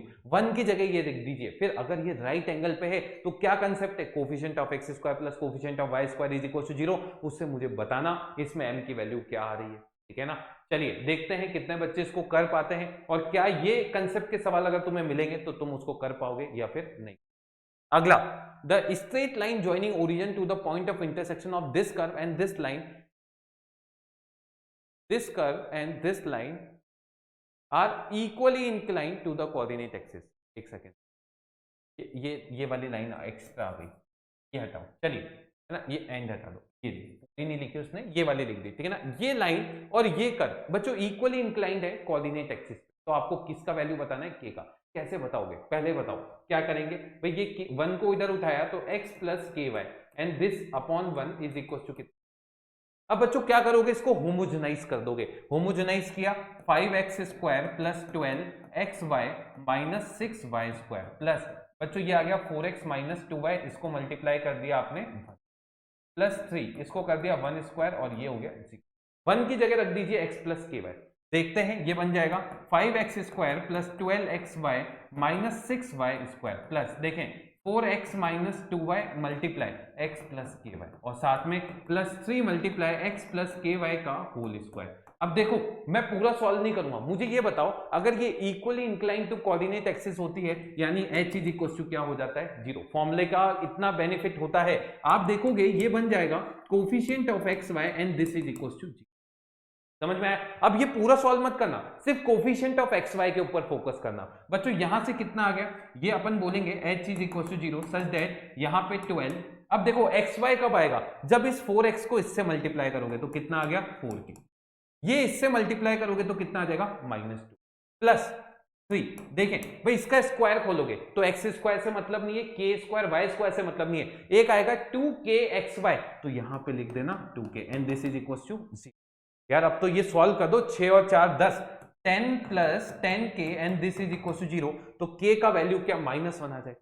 तो बस अब देखो सवाल किस टाइप से मिक्स करके देता है वो है ना। होमोजेनाइजेशन करवाया फिर उसके बाद उसने क्या किया एंगल की तरफ ले गया, होमोजेनाइजेशन करवाया फिर 90 डिग्री पे बना दिया, होमोजेनाइजेशन करवाया फिर एंगल निकलवा दिया, इसमें इक्वली इंक्लाइन करवा दिया। तो भाई होमोजेनाइज करवा के बहुत सारे कंसेप्ट वो यूज कर सकता है। चलिए आगे चलते हैं अगला। A line passing through this point intersect the curve at A and B. If the line joining origin and the point AB are such that coordinate axes are the bisector between them. इसका मतलब समझ, अगर coordinate axis bisector है ना इन दोनों के बीच में, इसका मतलब देखो ये कर्व बन रहा होगा, ऐसा कोई कर्व बन रहा है, ये कोई लाइन बन रही है, ठीक है ना, ये कोई लाइन बन रही है। अब यहां पे अगर मैं तुमसे बोलूं कि इसको आपने क्या किया ओरिजिन से मिलाया, इसको आपने क्या किया ओरिजिन से मिलाया और ये O आ गया, ये A आ गया और ये B आ गया, ठीक है ना। अब बच्चों इसके बाइसेक्टर क्या है कोऑर्डिनेट एक्सिस, मतलब ये लाइन क्या इक्वली इंक्लाइंड होगी कोऑर्डिनेट एक्सिस से, और अगर इक्वली इंक्लाइंड होगी तो कंसेप्ट क्या लगाओगे, पहले तो इस पॉइंट पता है, स्लोप नहीं पता। ओ स्लोप नहीं पता, मैंने मान लिया अपनी लाइन का स्लोप m, अपनी लाइन का स्लोप क्या है m, तो भाई लाइन की इक्वेशन क्या होगी y - 1 is equal to m times of x - 2। अरे नहीं समझ पा रहे, अब देखो इसको लिख लो y - 1 is equal to mx - 2m। बच्चों इसको इधर लाओ, इसको इधर लाओ, mx minus y is equal to 2m - 1, इसको नीचे लाओ, mx minus y upon 2m - 1 and this is equal to 1, ऐसा। अब इसकी हेल्प से मैं क्या करूंगा, ये तो लाइन आ गई, इसकी हेल्प से इस कर्व को होमोजेनाइज करेंगे, और क्योंकि कोऑर्डिनेट एक्सिस बाइसेक्टर है मतलब इक्वली इंक्लाइंड है लाइन, यानी h इज इक्वल टू क्या हो जाएगा 0। लगाते हैं कंसेप्ट, तो भाई बताइए 4x square plus y square plus ये आ गया -x प्लस 4y मल्टीप्लाई, बच्चों 1 का मतलब mx माइनस वाई अपॉन कितना आ जाएगा 2m - 1, क्लियर है क्या। साथ में कितना आ जाएगा -2 multiply mx minus y upon 2m - 1 का whole square and this is equal to 0। क्या पूरा सॉल्व करोगे, नहीं, सिर्फ किस पे फोकस करोगे एक्स वाई के कोफिशिएंट पे, इससे नहीं आएगा, इससे नहीं आएगा, किससे आएगा। अगर आप देखोगे तो बच्चों यहां पे आप देख सकते हो किससे कोफिशिएंट ऑफ एक्स वाई आएगा, तो बच्चों 1/2m - 1 यहां पे बन रहा है। तो भाई इसकी हेल्प से क्या करोगे, इसको होमोजेनाइज कर दोगे, ठीक है। अब इसको पूरा सॉल्व तो नहीं करेंगे अपन, तो क्या करेंगे, देखिए इस अपन ने क्या किया, यहां से कोफिशिएंट ऑफ एक्स वाई नहीं आया, यहां से भी नहीं आया, यहां से बच्चों 1/2m - 1 है, ठीक है ना। अब बच्चों 1/2m - 1 को अलग निकालो। अब देखो इसको जब इससे मल्टीप्लाई करोगे तो कोफिशिएंट ऑफ एक्स वाई क्या आएगा, तो इस x को इससे मल्टीप्लाई किया तो 1, इसको y को इससे मल्टीप्लाई किया तो 4m, क्लियर है क्या। तो पूरा सॉल्व करने की जरूरत नहीं पड़ी। सिमिलरली इसमें बच्चों ये आ जाएगा -2/2m - 1 का होल स्क्वायर। इसमें देखो a स्क्वायर प्लस b स्क्वायर से मतलब नहीं है, सिर्फ किससे मतलब है -2m से, और ये किसके इक्वल हो गया 0। अब तो बस इस इक्वेशन को सॉल्व करो और m की वैल्यू तुम्हारे सामने, अगर m आ गया इसमें सब्स्टिट्यूट कर देना, आपके पास क्या आ जाएगी लाइन की इक्वेशन देख सकते हो। अब ये लाइन से होमोजेनाइजेशन की तरफ जाते हुए कितना बेहतरीन सवाल इसने एक और बेहतरीन सवाल आपके सामने। अब बच्चों मैं जो तुम्हारे लिए लाया हूं ना, ये सेम इसी टाइप का सवाल है, ठीक है ना। A straight line joining to this intercept made by right angle at origin. क्या करोगे, सबसे पहले तो इससे पास होने वाली लाइन की इक्वेशन लिख देना, y minus 0 is equal to m times of x minus 1। तो बच्चों ये इक्वेशन आ जाएगी mx minus y is equal to m, यानी mx minus y upon m is equal to कितना आ गया 1। कैसे? अब बच्चों इसकी हेल्प से क्या करोगे, इस कर्व को आप होमोजेनाइज कर दोगे, और अगर ये राइट एंगल पे है तो क्या करोगे, coefficient of x square plus coefficient of y square is equal to 0, है ना। बस फोकस करना कोफिशिएंट के ऊपर। तो ये देखें आप, मैं कर ही देता हूं आपके लिए, x square plus y square, बच्चों ये आ जाएगा 6x minus 10y multiply 1 which is mx minus y upon m, और साथ में प्लस 1 ये आ जाएगा mx minus y upon m का whole square, and this is सिर्फ कोफिशिएंट ऑफ एक्स स्क्वायर और वाई स्क्वायर के ऊपर फोकस करना। तो बच्चों यहां से आ जाएगा, है ना, a plus b is equal to 0। This implies क्या बनेगा, 1 प्लस 1 अपॉन m, बच्चों ये आ जाएगा 6m प्लस 10, क्लियर है क्या, और साथ में प्लस 1 अपॉन m स्क्वायर। देखना ये तो कॉमन निकाल लिया बच्चों, इसका स्क्वायर में कोफिशिएंट ऑफ एक्स स्क्वायर का आएगा m स्क्वायर, लिख लो, और प्लस 1। अगर किसी को डाउट है तो इसका एक्सपेंशन कर ले, आपको अपने आप समझ में आ जाएगा मैं क्या कर रहा हूं। और ये किसके इक्वल हो गया बच्चों, 0 के। क्या इसको तुम सिंप्लीफाई करके m की वैल्यू नहीं निकाल सकते, m को यहां सब्स्टिट्यूट करके लाइन नहीं निकाल सकते। आज का सबसे बेहतरीन सवाल अब होने वाला है, ठीक है। ये रहा बेहतरीन, एक नंबर मजेदार सवाल। आपने फैमिली ऑफ लाइंस पढ़ा हुआ है, आपने फैमिली ऑफ लाइंस पढ़ा हुआ है, ये सवाल उसी को रिलेट। देखें, so that all chords of the curve subtending right angle at origin passing through a fixed point, find coordinate of the fixed। चलिए पहले क्या बोलता है, देखें भाई, ये बोलता है ये लाइन है, ये आपके पास लाइन है, और ये बोलता है ये इसकी कोई कॉर्ड है, ये क्या है, इसकी कोई कॉर्ड है, ठीक है ना। अब ये कॉर्ड जो है वो ओरिजिन पे कितना एंगल सबटेंड कर रही है, ओरिजिन पे कितना एंगल सबटेंड कर रही है, 90 डिग्री, ओरिजिन पे 90, है ना। ये रफ फिगर है, ये समझ लेना, ये ए आ गया, ये बी आ गया। अब ये क्या बोलता है, अगर ये 90 डिग्री यहां सबटेंड कर रही है तो ये लाइन जो है हमेशा एक फिक्स पॉइंट से पास होगी। आप वो पॉइंट बता दीजिए। पहले तो मुझे ये बताओ, तुमने ये कंसेप्ट पढ़ा हुआ है, L1 plus lambda L2 is equal to 0। ये सारी फैमिली ऑफ लाइंस को रिप्रेजेंट करता है, और कौन सी फैमिली ऑफ लाइंस को, जो इन दोनों के पॉइंट ऑफ इंटरसेक्शन से पास होती है। सर ये कंसेप्ट यहां कैसे लगा है, ध्यान से सुनना, बहुत प्यारा कंसेप्ट है, मजेदार कंसेप्ट है। बच्चों मैंने लाइन की इक्वेशन मान ली, y is equal to mx plus c, नहीं गिवन था, y is equal to mx plus c मान लिया, कोई दिक्कत नहीं है। बच्चों इसको ऐसा लिख सकते हो, y minus mx upon c is equal to 1। क्या ऐसा लिख सकते हो क्या, बोलो, बिल्कुल लिख सकते हो। और अगर ये लिख सकते हो, अब देखना इसकी हेल्प से मैंने इसको क्या किया, होमोजेनाइज कर, ठीक है ना। होमोजेनाइज करके ये बन जाएगा 3x square minus y square, साथ में 4y माइनस 2x मल्टीप्लाई 1 की जगह लिख दिया y minus mx upon c, and this is equal to. अब बच्चों क्या करना है, क्योंकि ये राइट एंगल सबटेंड कर रहा है कहां पे, ओरिजिन पे, coefficient of x square plus coefficient of y square is equal to 0। तो बच्चों लिख लीजिए coefficient of x square plus coefficient of y square, and this is equal to 0। तो ये आ जाएगा 3 माइनस 1 प्लस, देखें 1 अपॉन सी को बाहर निकालो, 1 अपॉन सी को बाहर निकाला, इस 4y को जब इससे मल्टीप्लाई किया तो 4 आ गया, और जब इस x को x से मल्टीप्लाई किया तो कितना आ गया, 2m, और ये किसके इक्वल हो गया, 0। बच्चों c से डिवाइड कर दो, ये बन जाएगा, देखें ये कुछ ऐसी लाइन बनेगी, ध्यान से देखना, 2c, है ना, एलसीएम लेकर बोल रहा हूं मैं, plus 4 plus 2m, and this is equal to, तो यहां से m plus c plus 2 is equal to कितना आ गया, 0। अब सुनना, यहां से आप m को लिख सकते हो माइनस सी माइनस 2, क्या लिख सकते हो, माइनस सी माइनस 2, m की वैल्यू। और अगर ये तुम लिख देते हो इसके अंदर तो ये इक्वेशन ऐसी दिखेगी, क्योंकि मैंने y इज इक्वल टू क्या माना था, mx प्लस सी, और m की वैल्यू किसके इक्वल आ गई, माइनस सी माइनस 2 रख दीजिए, ये आ जाएगा y is equal to minus c minus 2 times of x plus. देखो भाई अब क्या करोगे बताओ, अब एक काम करना, यहां पे c के कोफिशिएंट अलग कर देना, कांस्टेंट टर्म अलग, मतलब देखो सबको इधर लाओ, ये आ जाएगा y plus c x plus 2x plus c is equal to 0। देखो एक तो ये इक्वेशन बन गई 2x प्लस वाई और c कॉमन निकाला तो ये आ जाएगा x plus 1 is equal to 0। ये L1 plus lambda L2 is equal to 0 बन गई क्या? और इन दोनों से पॉइंट ऑफ इंटरसेक्शन निकाल सकते हो, क्या बन जाएगा? x plus 1 is equal to 0 यानी x तो कितना आ जाएगा? -1। Similarly 2x plus y is equal to 0, x को -1 रखा, y की वैल्यू कितनी आ जाएगी? 2, यानी ये पॉइंट आ जाएगा -1, 2।